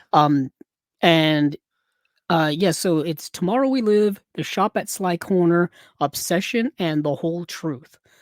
The one that I think is a must buy out of these 4 is Obsession. Yeah. I think this movie's really good. Okay. It's directed by Edward Dmytryk, who we've seen pop up. Love that guy. In many did the sniper, instances. the sniper. Yes, man. He was already in another box set. Yeah, he directed Sniper. Love that movie. A bunch of other movies that he's directed over the time. He's one of them directors that just like his shit, he just pops up. Like he's just like, oh, it's another Edward Dmytryk film. Another, it's like what's his name? What's the other director we always say that about? Shit. Blanking on him. So am I. Yeah, I'm blanking on him. We always say it about another director. It's not John Farrow. It's the guy that did I don't know why we're doing this. Just keep talking about Indicator. I'll figure it out. Okay. So yeah, Edward Dmytryk did movies like The Caine Mutiny, Crossfire, Mirage, The Young Lions. He directed The Young Lions, Raintree Country, The Left Hand of God. He's directed a ton of movies, and he, like I said, he always kind of pops up like every now and then, almost absent-mindedly. We just end up watching one of his movies just because somebody's putting them out somewhere. He directed Murder My Sweet, which is great. Yeah, Michael Curtiz. Well, that's who you were thinking of. That's who I was thinking of. Yeah, The one that just pops up his shit is just he's like, I guess that's oh true because he directed 200, like over 200. yeah, that's what I'm saying. Yeah. Like you're just like, oh, another Michael Criterion. Oh, wow, Michael Criterion did that movie too. Well, yeah, that's one of the that's to me the director. I was thinking of someone completely different. I was thinking of like one of the film noir guys who You're just thinking of shows one up of in the like every lower box level set. film noir guys. John Farrow is a good one. He just like pops up and shit all the time too. But Obsession is really good. Yeah, it's a movie came out in 1949. When a psychiatrist, Clive, learns that his wife, Storm, is having an affair, he Clive. resolves to take revenge by kidnapping and murdering her lover, Bill, and dissolving his corpse in acid, as one does, I guess. As Bill languishes in Clive's cellar, Detective Finsbury doggedly pursues the case. So, yes, this guy is a psychiatrist who's going to psychologically torture this guy before he kills him. That's nice of him. Is there any other person other than Clive Owen in the history of people that is named Clive? I've never met any Clives. Thinking of Clive Candy, and I don't know why that name is popping into my head. Where in the hell did you get that name from? I'm going to have to Google is it. Is that a combination between Clive Owen and Calvin Candy from fucking Django Unchained? Is that what you're doing? Like, I don't. Oh, you know what I'm thinking of? So anybody else? Anybody out there watching? Anybody know any Clives? Because I've never met a Clive before. Clive Candy is, I think, the character in The Life and Death of Colonel Blimp. Okay. Well, whose story we follow throughout. Any real life people you know? Okay, real life people. Okay, so yeah. Never you didn't specify. You didn't specify. That's not a real person. That's no. It's from a movie. As my whole life revolves around movies. The sometimes the realms it bleeds over. I just saw Spielberg the other day. No, I didn't. No. Yeah, it's like sometimes the lines blur between movies and real life. Never have I ever met a Clive. Yeah, I know. I typically. You know what? Here's a good one. Clive Barker. Clive Barker. That's a real life person. That's a good one. You're right. There is another. He was an answer on Jeopardy tonight as well. You in Jeopardy? God, it happens. It happens. Guess what, guys? He watches Jeopardy before this show too. And he watches Jeopardy. They have a lot of movie trivia on Jeopardy, like most nights, which is surprising. Get somebody to watch. So they had a whole movie musical category tonight. Yeah. It was rather interesting. Okay. But back to Obsession, like I was saying, this psychiatrist is going to psychologically torture this man, and kill him. That is that's the premise of the movie. But there's so much more than that. Right. Like he's you getting into kind of the psychosis of it all, why he's doing it. Obviously, he's doing it because his wife cheated on him, but he's also doing it kind of because he has a hubris where he thinks he can get away with it.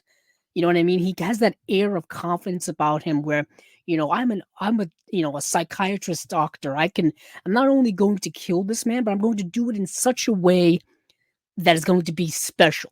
You know what I mean? Because that's just the way he is. Like I'm going to pull off the perfect crime or something like that. And he just is thinking he's coming up with this formula for this acid himself. Like he's not just going out and buying the acid to do it. He's mixing the chemicals in his lab because he's so smart, or he thinks he's so smart. He's Heisenberg. He's a Heisenberg. I was just going to say, he's got the Heisenberg from Breaking Bad thing where he thinks he's smarter than everyone else. Yeah. And will his hubris get the better of him? You have to watch the movie to find out. But what's also really cool is he goes and visits his captive in certain scenes, and they'll have like discussions about certain aspects, certain things about life and whatnot, and oh, you think you can get away with it for such and such reasons and whatnot.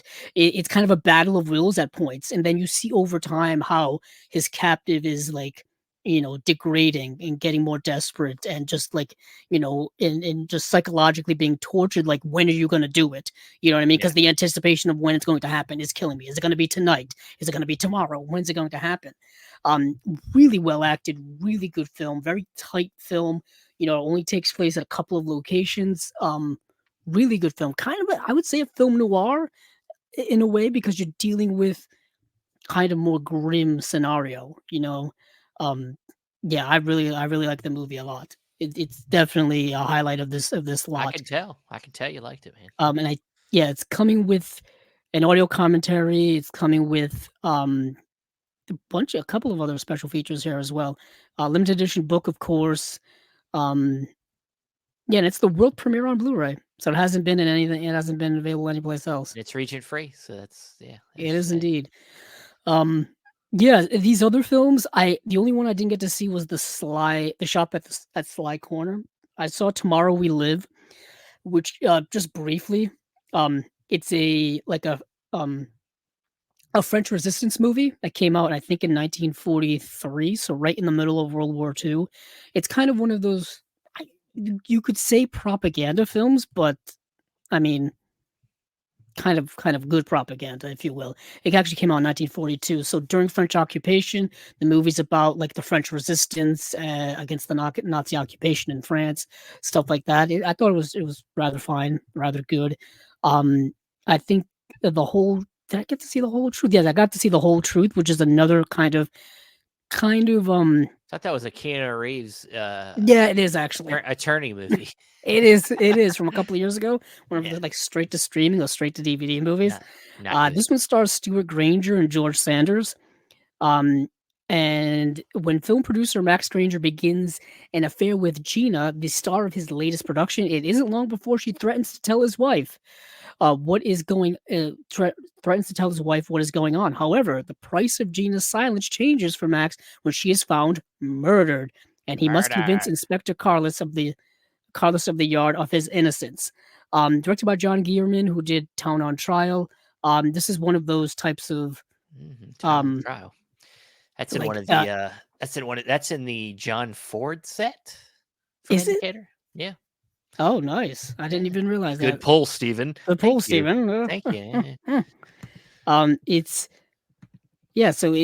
one of those types of movies. So I definitely I do recommend it, but I would still say if you have money to spare, get Obsession first. You just sold me. Get Obsession first. I mean, I was already going to get it because it's Edward Dmytryk, but you had a passionate plea for this film, so I did. The Whole Truth also. George Sanders, I think, is one of the best character actors I think of his time. This was after he had already won an Oscar for All About Eve. He was such a snake in that movie. He plays the slimiest people in movies. Whoa, I think you almost said F word there. I did. You almost said slimiest he shows up halfway into Hitchcock's Rebecca, and he's just kind of slime the whole time that he just pops in. I've always liked George Sanders. I thought he was great. He's good in this too. He shows up pretending to be something, but he's actually something else. This movie's got like murder and stuff in it, so it's also another good film. So Indicator, going back to kind of their original well of 1940s and 50s cinema, which is what I love. But I think I'm popping away for a second. Just a second. Okay. Keep going. So Indicator is kind of, like I said, doing that stuff. Obsession, like I said, is the best. The Shop at Sly Corner is another film I kind of wanted to watch but didn't get the opportunity. It's also directed by George King, and George King also did I think he did he directed Tomorrow We Live as well. So you got two George King films, an Edward Dmytryk film, a John Guillermin film, and so you got a bunch of kind of guys who were just working directors during that time frame with these movies. Sorry, I had to step away. I realized that my wife was probably kissing me this whole time as I left the door to this room open and was, did this. Usually I close the door to this room and do the show. I had the door wide open, and I think I left the door open upstairs too. So like she was probably for a little bit there, like, shut the fuck up. Why can I wasn't enjoying the educational treatment you were delivering? Why can I hear him so easily right now? Well, and then the first thing the cue was that I looked around and I never saw the cat. Usually the cat's either on me, trying to get on me, or he's up in his tree in this side view here. And I didn't see him. I was like, where's the cat? And I realized the door's open. I'm like, what the hell was I doing? I was so excited to come do this episode. I was like, I forgot to close the door and everything. But all right, I got it closed now. Cat's inside. Nice. Wife's happier. And let's move over to Vinegar Syndrome. Yeah. Let's go to Vinegar Syndrome. All right. Because they had their. I was trying to say halfway to Black Friday sale. That's what I was trying to say earlier. It's the flash pre-order for halfway to Black Friday. It's like a quarter of the way there, basically. And they announced some hidden titles that they had working on. I think one of these we had already knew was coming. China O'Brien 1 and 2. Yes. Because I think who's putting this out in the UK? I think Eureka is. Someone's already putting these movies out. Those movies might be 88 Films or is it yeah, I probably should look it up if I've got the website up, might as well. Yeah. So they announced, China O'Brien is getting released in 4K by Eureka in April, and it's getting released in May. So take your pick, basically. So they're doing that. And they're also coming out with another Homegrown Horrors Volume 3 set. And then, of course, they've got some of their new label, Cinematograph, which I'm probably butchering that, Stephen. I like I said, go watch the interview that was recently. I think Ryan did an interview with him. I think he says it in the interview. Cinematograph, I think is how he says it. But okay, but Dangerous Game. Game. This is an Abel Ferrara film. Yes, this is a movie I want to talk about. Well, I was really wanting to watch this movie, but then I got really into The Prisoner, and I didn't have a chance to watch it. You got occupied. Yeah. But so I got to see it. This is, like I said, another Abel Ferrara film getting a release by somebody somewhere. This came out in 1993. I was a hyping 6 years old when this movie came out. Yes, perfect time to watch this movie, probably. Yes, of course. But obviously, I had just watched it for the show here. It is streaming on Tubi right now, as well as Roku. Tubi has it. And I want to say this came out the year after Bad Lieutenant. So I was gonna say the only Abel Ferrara films I think I've seen is Bad Lieutenant, and I've seen Addiction. Okay, which is that one he did where it's about the vampire movie with the vampire. I think them are the only two of his films I've seen. I know I own a film he did.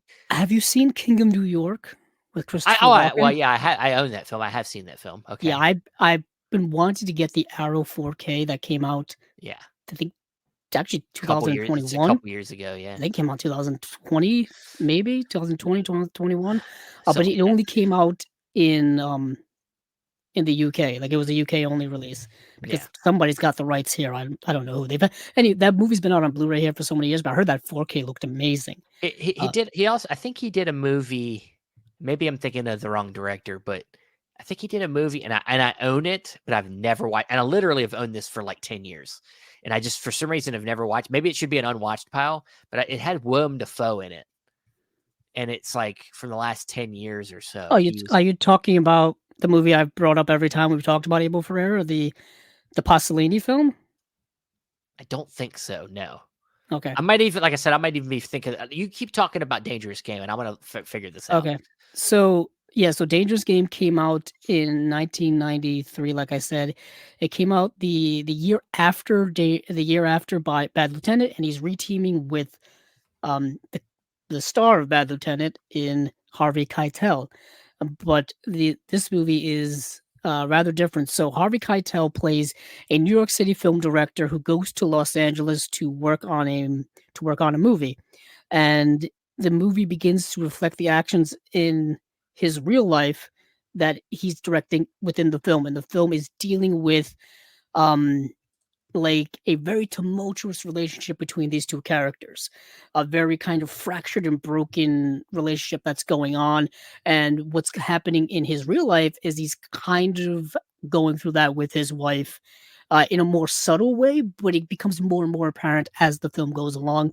And he's also having an affair with the woman who is starring in the film that he's making, who happens to be portrayed by Madonna. So Madonna is in the movie. And she was a when she was doing the acting kind of in the 80s and early 90s, I thought she was actually a really good actress. She hasn't really done a lot of acting since then, I think, at Nah. least that I can recall. And she's really good in this movie.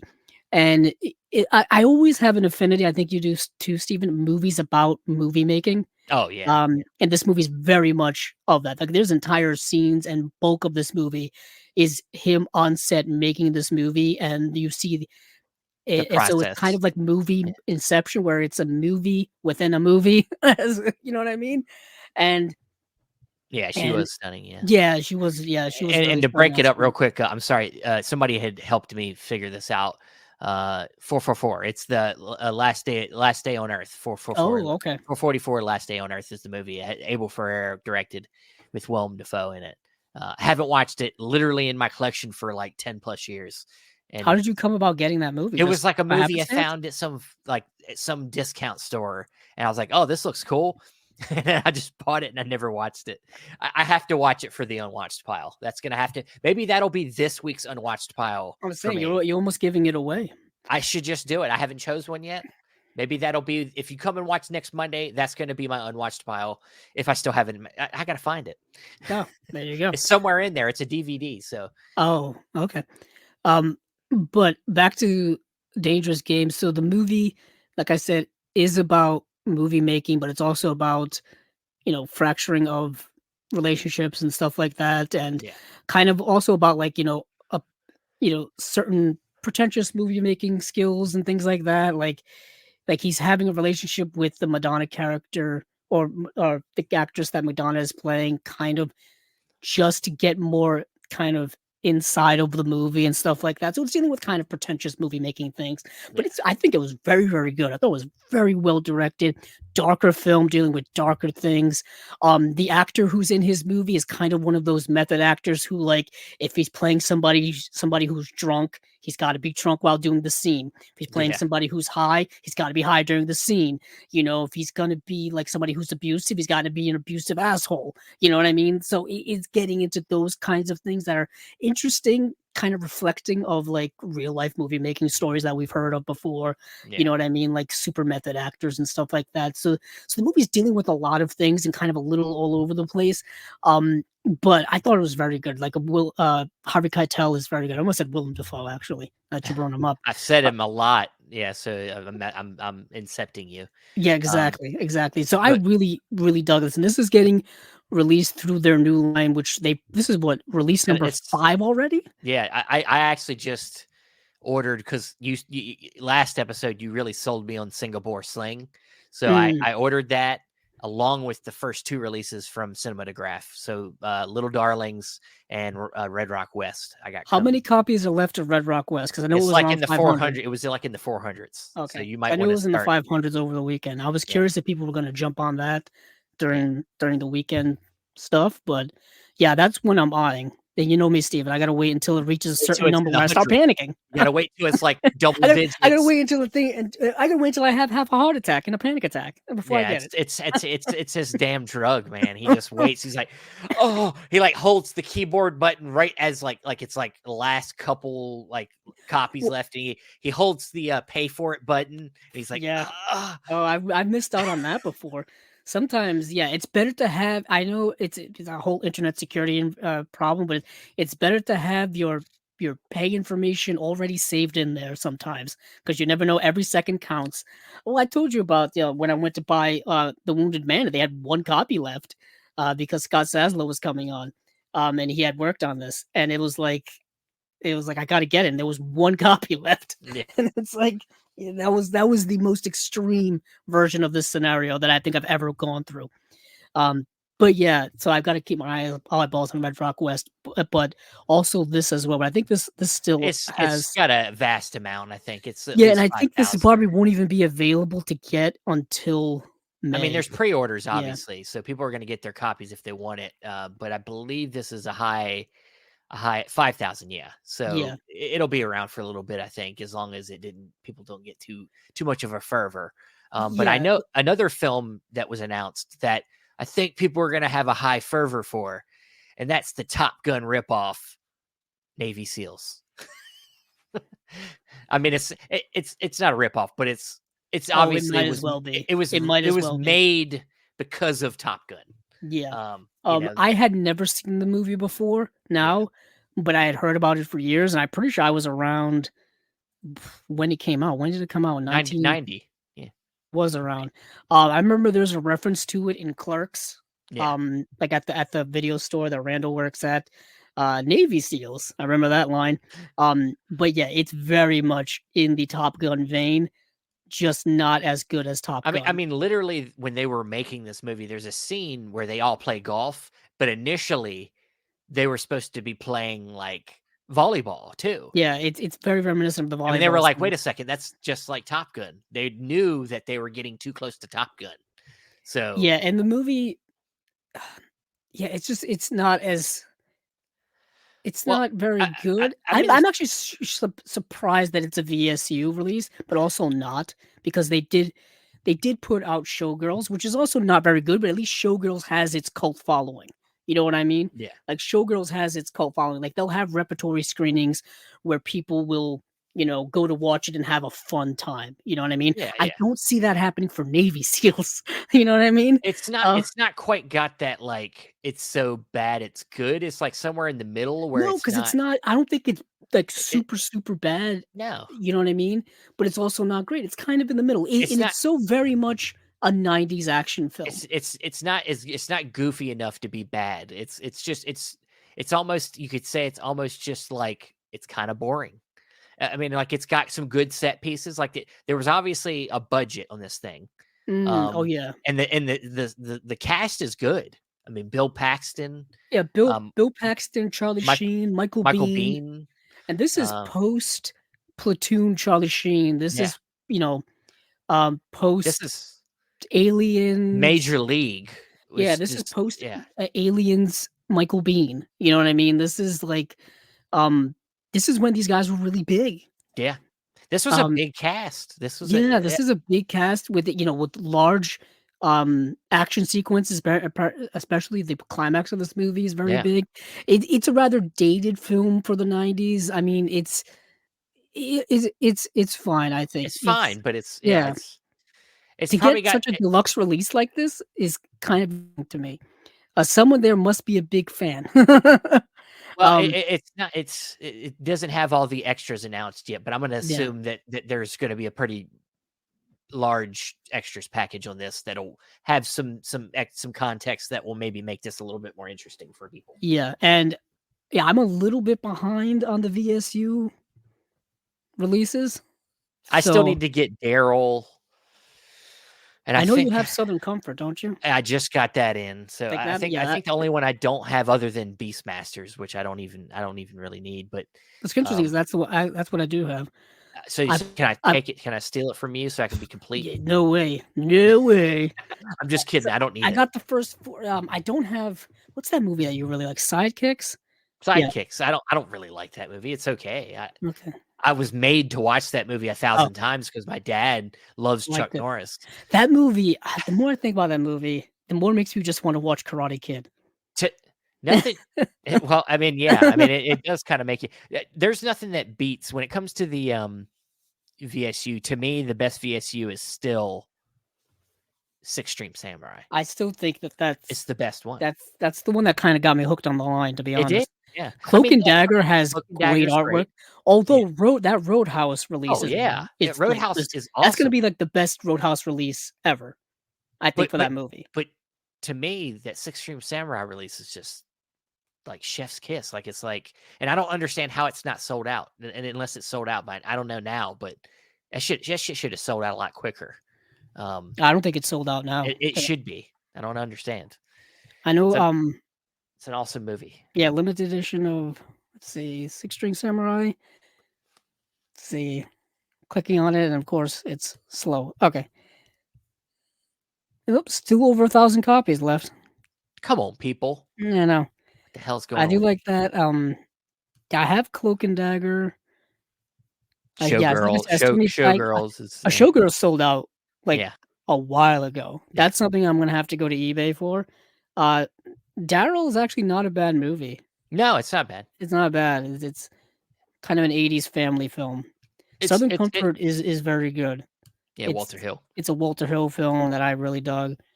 Then we've got Navy SEALs, which is sure interesting.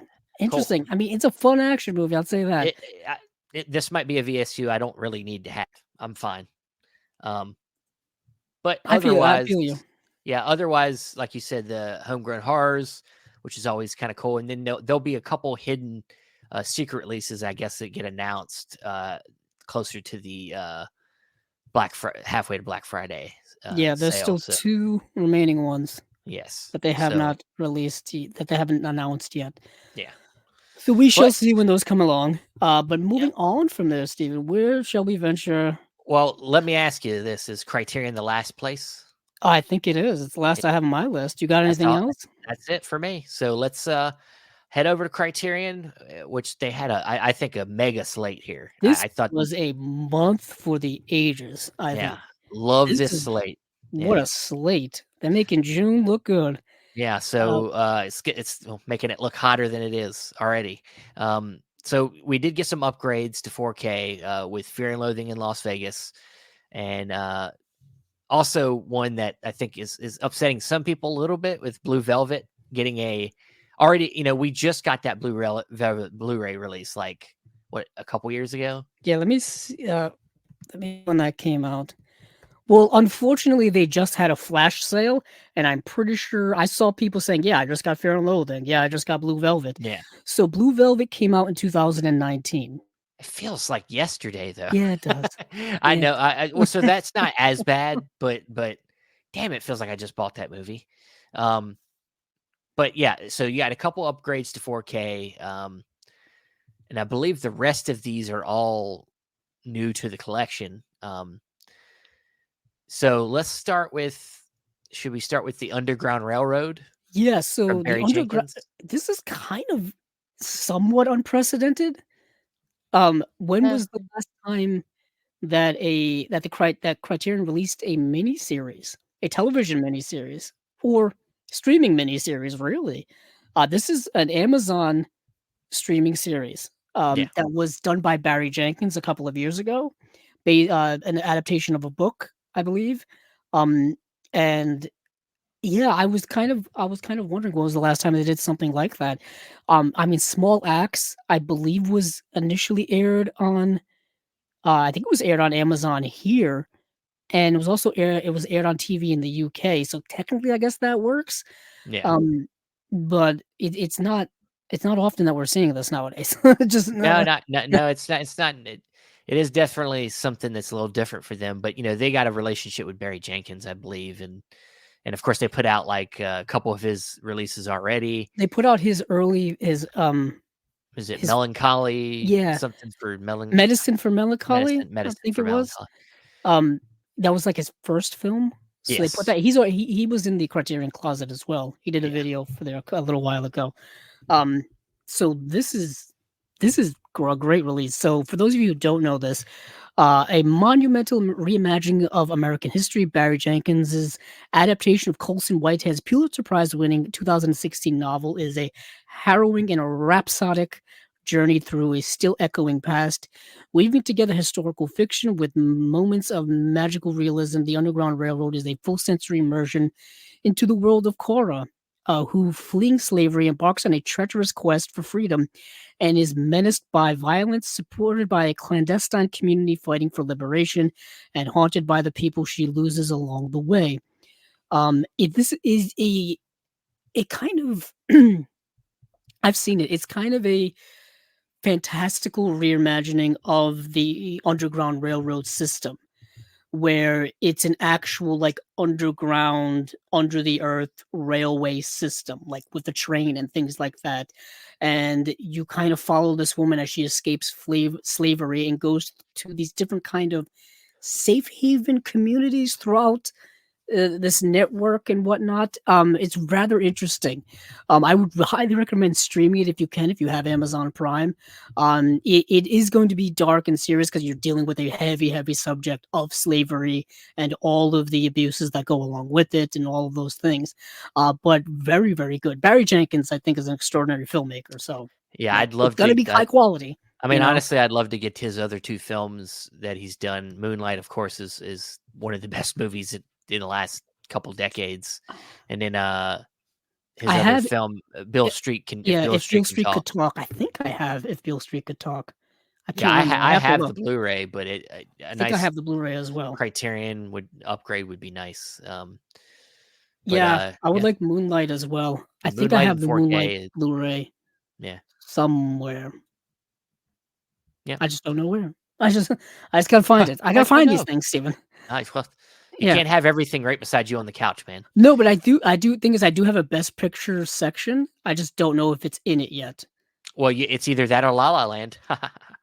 Very true. I know. I do have La La Land, but I have it over where the drama uh section is. But yeah, I would like that as well, especially if Beale Street Could Talk. I think that was a really great film that a lot of people didn't watch. Yeah. It didn't get the The hype that I acclaim. thought Yeah. that Moonlight kind of gave Barry Jenkins's work. You know what I mean? Yeah. I thought like after Moonlight, his next film, if Beale Street Could Talk, would get more eyeballs on it and stuff. Yeah. Like I thought it should have been nominated for Best Picture, personally. It was good. Yeah, it was underrated, definitely. But the Underground Railroad, like I said, is a limited series, and it's got. I think this guy's it's got audio commentary with Barry Jenkins. It's got a couple of features here, and obviously this is going to be a brand new title to the collection, which is nice to get a new addition. Yeah. You know what I mean? So that's Definitely. great. One of these movies I did not get to see, Steven. That's Victims of Sin.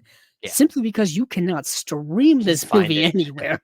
Hey, you cannot find it. This is them, and I think they've done this before. They're no strange to this, but we're seeing this a lot with some boutique labels. Mexican cinema. Yeah. We're seeing a lot more Mexican movies being put on physical media. We've seen it with Indicator, certainly, and we're seeing it now with Criterion, where we got this movie called The Victims of Sin. I love the art. I love the art on this. Yeah, that artwork is very beautiful. Like I love the colors on it. I do like the colors on it, and this movie is it's actually something I really wanted to watch. And it's unfortunate I couldn't find it at all. So, a nightclub performer decides to raise the baby found abandoned in a trash can, putting her job and social life in jeopardy. So you're dealing with like social commentary on societal norms, the idea of single parenting, the idea of adoption, I guess, in a most unconventional way, if you think about it. Also, as sad as this is, people do abandon their children even to this day. You have heard horror stories of people abandoning children in trash. I mean, we've heard horror stories of that on the news and all and whatnot. So things like that still happen today. And the movie's giving kind of like a Bachelor Mother type of vibe. That movie Bachelor Mother, where becoming a parent reluctantly, kind of out of nowhere. How do you deal with that? And also how you dealing with it in that type of social setting where you're a nightclub performer. You know what I mean? You're not typically a person whose life lends single parenting being an easy thing to do. So it seems like it's got all those things working for it. So I definitely want to give this movie a watch whenever it comes out. Awesome. Yeah. Yeah. We always, we've been so excited about seeing more Mexican cinema come out because it just seems like Canadian cinema when Canadian International Pictures popped on the scene, like just a part of cinema that we just weren't seeing enough of. Yeah, and there is an interview here with Rodrigo Prieto, the cinematographer, who, of course, has shot many, many things. He shot Killers of the Flower Moon. He shot, I think he shot Brokeback Mountain as well. Yeah, he's the cinematographer for Brokeback Mountain, for Silence.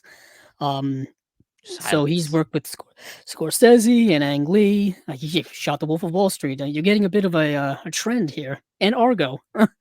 And Beautiful and Broken Embraces, Lost Caution, Babel.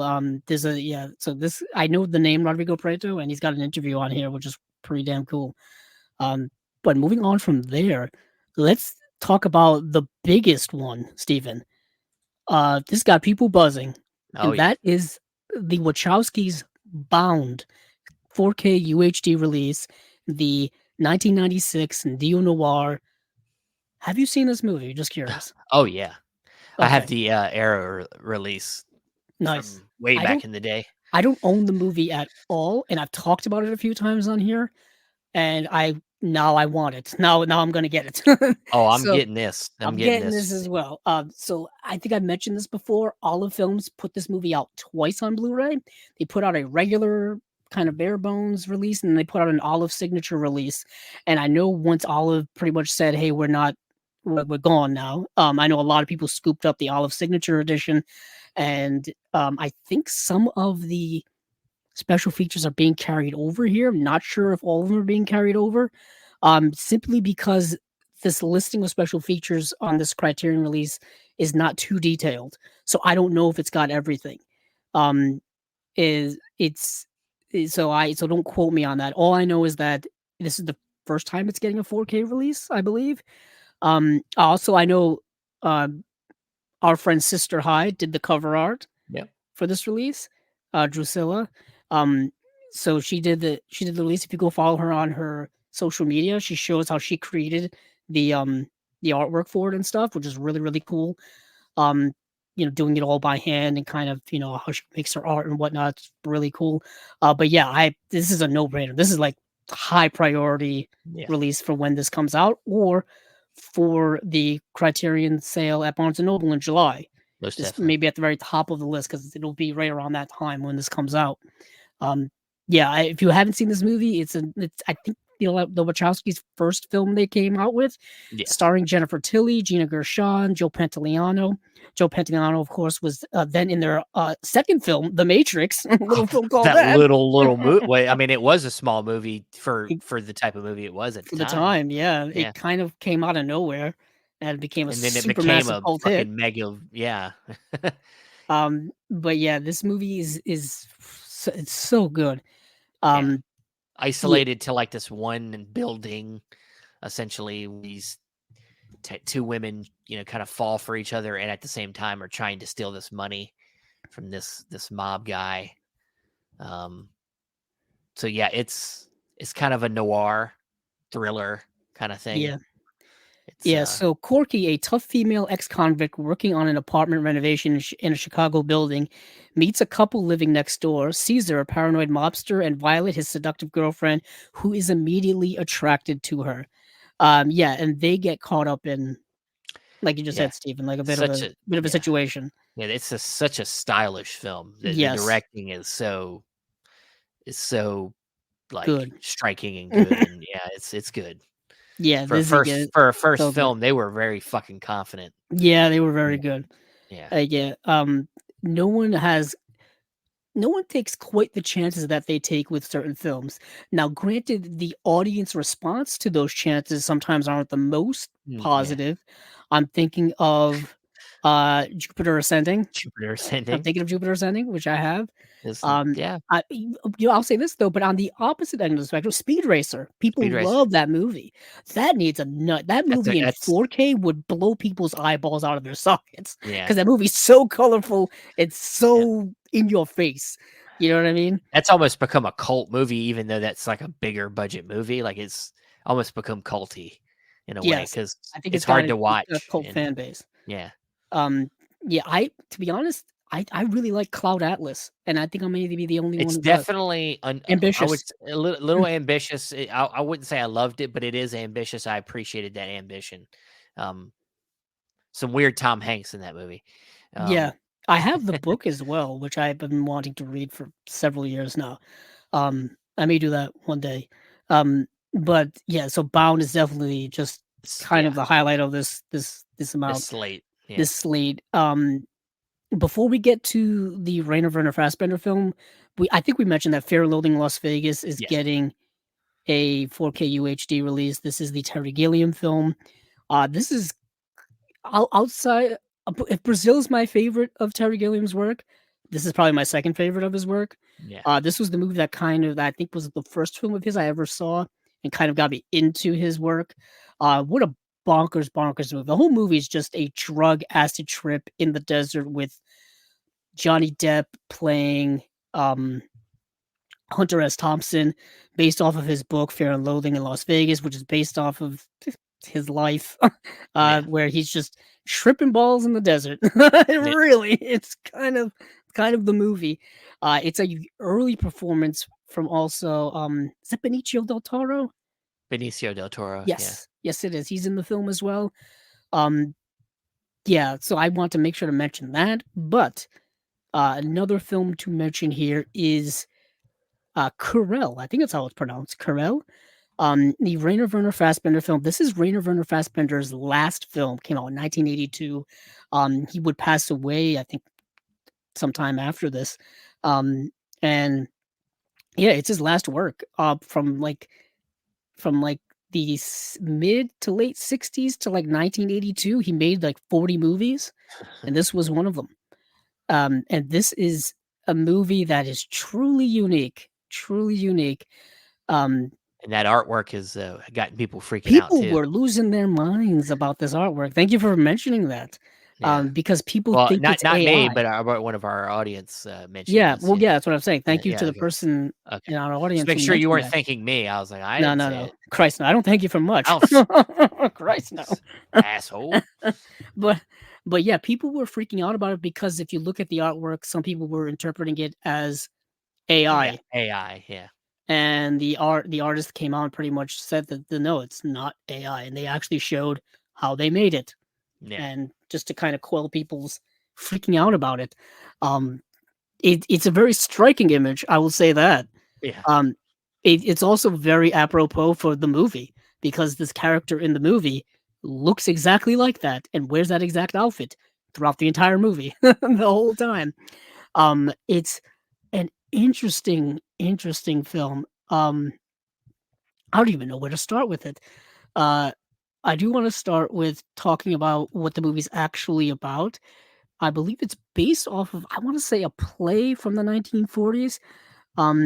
So a handsome Belgian sailor on shore leave in the port of Brest, who is also a drug smuggler and murderer, embarks upon a voyage of highly charged and violent homosexual self-discovery that will change him forever from the man he once was.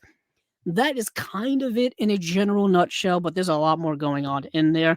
So he is a sailor who has come to port and goes to a brothel where it just so happens his brother works at, and his brother is the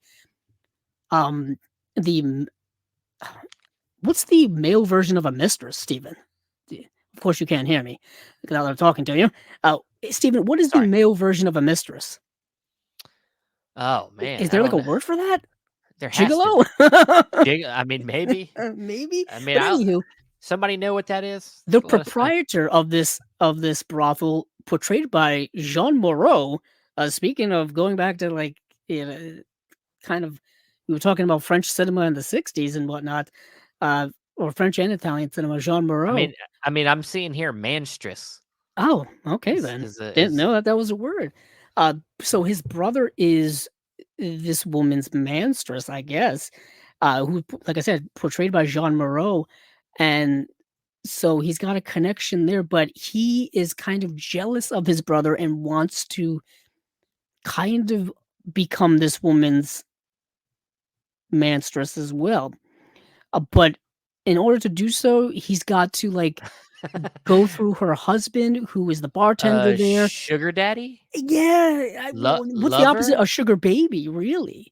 You know what I mean? I guess lover. Yeah, lover would be a proper term. Yeah. I'm also seeing a word here called a paramour. Oh, that's a nice term. I don't know if that's. You like the band, Stephen? Paramore? I don't listen to them. You didn't listen to them back in the 2000s? I feel like no, that was a high school thing for me. Paramore came out around. I mean, I've heard of them. I'm not. I'm just no. I've never really got acquainted with them. So. Okay, I was almost gonna start singing for you, but never mind. What? Don't let me stop you. Please sing, Andrew. Everybody's been waiting for you to sing. I guess so. But Paramore's actually been touring the last couple of years. Everybody's having like these nostalgic flashbacks of when they were young, including myself. But anywho, so this character has to he's kind of wants to take his brother's place, but he gets caught up in other things that are going on. Like I said, there's smuggling going on, there's murder going on. He's playing people's emotions against himself. Meanwhile, he's also having this gay sexual awakening as well. And of course, Fassbender doesn't shy away from the sexual aspects of this whole thing. You know what I mean? So it is very graphic in those depictions. Nothing that I think is too harsh for people, but you know the way people are with sexual things, Stephen. They have a sensitivity towards them. Some do, yes. Some do. For me, it was kind of like, oh, like I've seen Fassbender's work. That makes sense. Yeah. So you get those sequences in this film, which I think obviously is probably what makes the movie have the reputation it probably has. If you go onto the Criterion channel, which is where I watched it, it's in their Razzie section. So it's right next to like Freddy Got Fingered. So it's like we could get a Tom Green film and then a Rainer Werner Fassbender film right next to each other to stream if you so choose. And it's kind of just a weird correlation there. I think they tried to do that just to like because you know the Razzies being the opposite of the Oscars and whatnot. Yeah. But ironically, if you go on there and you look at like you know what's most popular streaming, it's like the movies that were given Razzies back in the day, or that are considered like the worst movies, because they do have a following, they do have their fans and whatnot. But Querelle is an interesting movie set in this fever dream type of world where they look like fake sets, like you would see on on a theatrical exhibition, and you're aware of it, but it kind of goes with the atmosphere and kind of puts you in this unique, weird port world where this guy is having gay sex, and he's also manipulating people at the same time. Yeah. And there's a lot of things happening in this movie, and there's a narration in it as well. It's so unique and so fascinating. And the way in which people talk is like so stunted and so like wooden that I'm like, are they supposed to be this way, or is it just bad acting? And you don't really know. Yeah. You know what for some reason is coming to mind, and I don't know. I just remember this film having a little bit of, I believe, some queer undertones to it, and it feels like similar to this, like the way you're describing it is the movie Night Tide. With okay. With what's his name? Dennis Hopper. And he like falls in love with a mermaid. And like and he's like they're next to the sea a lot. It's sailor. He's like a sailor or seaman of some type, and it just feels like the way you're describing it, it has a little bit of that kind of weirdness to it. It does have that type of weirdness to it. Yeah. Just the way in which the movie is portrayed and the way in which it's told reminds me of, what's that? I have to look it up. The Lars von Trier movie with Nicole Kidman. The one he did in the late 90s. I'm gonna look it up right now. I think it's not Dogma. I forgot what it's called. Maybe it is called Dogma. It's only been available on DVD. Dogville. That's what it's called. So the way it's 2003. I was a little off on my timing. Dogma's a Kevin Smith movie. The way Dogville is done is it's depicted as if it's a play movie hybrid. Yeah. Where people are like on a play like set, but it's shot as if it's in like a movie. So like Wes Anderson? Kind of a weirder, even more pretentious version of Wes Anderson's. Although I do love Wes Anderson's work. I do actually like his newest film as well. Heck, he finally won an Oscar. Actually, we were talking about the Oscars earlier. He won for best short film. I don't think he's ever won before. It's kind of funny. Yeah, it was the one with Benedict Cumberbatch, the not Sugarman. I almost said Searching for Sugarman, but that's a documentary. That's a documentary. It's just funny. It's almost kind of like I almost feel like it's a funny jab at him, because like some people don't like his style, but they were like, we like it in doses. And so it was like a short film. Yeah, The Wonderful Story of Henry Sugar The Wonderful Story of Henry Sugar. Yeah. That's what it was. So it's almost funny that like they're like, we like you, Wes Anderson, just not for 2 hours. I guess Just so. Although I've always been a fan of his work. Some people yeah. don't like it. But back to Carol. So like I said, this is Franco Nero is in this film as well. Oh, wow, really? Franco Nero plays like the captain of the ship that this character is on. Like I said, Jean Moreau plays the madam of this brothel, if you will. Um, yeah, it's yeah. So let me read this here. So, conjured from the unholy meeting of two iconoclastic queer artists, Rainer Fassbender's final film audaciously raises Jean Genet's controversial novel to the level of myth. That was the guy who wrote the book. In an expressionistic soundstage vision of a French seaport town. That's what the word I was getting at. It looks like a Yeah. soundstage. Bathed in fiery reds and complete with phallic spires, not too subtle. A strapping sailor and unrepentant criminal, portrayed by Brad Davis, comes ashore to arouse passion, rivalry, and violence among the libidinal denizens drawn into his orbit, enacted Man. with dreamlike stylization by a cast of international stars, including Jean Moreau and Franco Nero. Querelle finds Fassbender pushing his taboo-shattering depiction of gay desire to delirious extremes. Yes, that's the movie. I will be adding this to my collection, no doubt. I still got to get the other Fassbender stuff that Criterion has put out, like Rolled on a Wire. I don't have. What's that film that you really like, Steven? I almost said like Days. Like something doesn't make a day or something like that. I don't think this is a movie 8 hours don't make a day. that's a mini series. Oh, okay. That's a Fox. yeah. I like it. Yeah, but it's Fox and His Friends, the BRD trilogy. yeah. I have the three sets from Arrow that I got to go through. Oh yeah, I forgot you had all those. Yeah. I think Carol is in there. Oh, Querelle is in there. Maybe it's in that third set. Maybe. I would have to look, but yeah, the Criterion's put out a bunch of Fassbender over the years, and I've got some in my collection. They have them all streaming on the Criterion channel, so that's where I've seen most of them. But yeah, this is definitely a must buy for me, and for Fassbender fans in general, I think. Cool. So I think that's it for Criterion. That is it, man. Good That's month. June. Good month. That's June in a nutshell. I'm excited for it. Bound. Wachowskis are in the collection. Yeah, I think it's the first time. Yeah. Now we need a great Matrix, the first Matrix movie on Criterion Collection. If Warner Brothers lets them have it. That would never happen. But that is it, guys. Thank you, everybody that hung around with us for spine number 135 of Chasing Labels. Thanks, everybody, for sticking around, listening to us. We had a pretty good crowd tonight. Listening, and everybody, thanks for the comments. Thanks for participating. We love it. Of course, if you haven't watched or listened to this yet, you'll be able to get the audio version a day later. So watch out for that tomorrow. And as we said at the beginning of the show, next Monday we will have Tony Meachus on here, the unwatched pile. I believe it's our number 11 of that.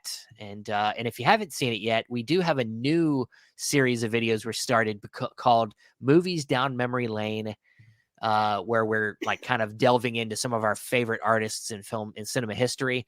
And we've started with Jim Carrey. We did his comedies in the first video. We'll be having the other two parts to that, of that Jim Carrey part, coming out soon. We have his kind of blockbuster work, and then his dramas that we're going to do videos on here coming up in the next couple months. So watch out for them. And yeah, anything else we want to plug before we head out of here?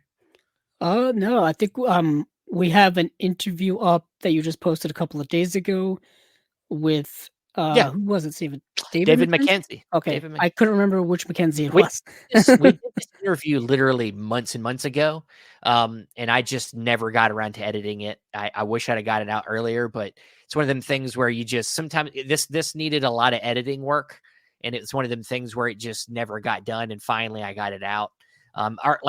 We literally both look different. Like I have like a bigger beard, my hair's longer. Like it's from months and months ago. So. But I think it turned out fine. You know, a lot of nerdy talk between Andrew and David about encoding and authoring discs and just things I knew nothing about. Gotcha. So, but I think ironically, it's super important now when it comes to everyone talking about the James Cameron films that just got 4K releases. Yeah, and everyone's talking super techy about the way those movies look on disc and stuff. Yep. Yeah. So it's definitely it's a little aged somewhat, but not really. So please go check out that interview with David McKenzie from Fidelity in Motion, who authors tons the discs that you watch. So, but that is it for Spy number 135. Thanks everybody for listening and watching. If you want to get the audio for this, please go over to Apple Podcasts, Spotify, and probably a lot of other places you can find it. Thanks again, guys. And hey, keep on watching them movies. I know I will.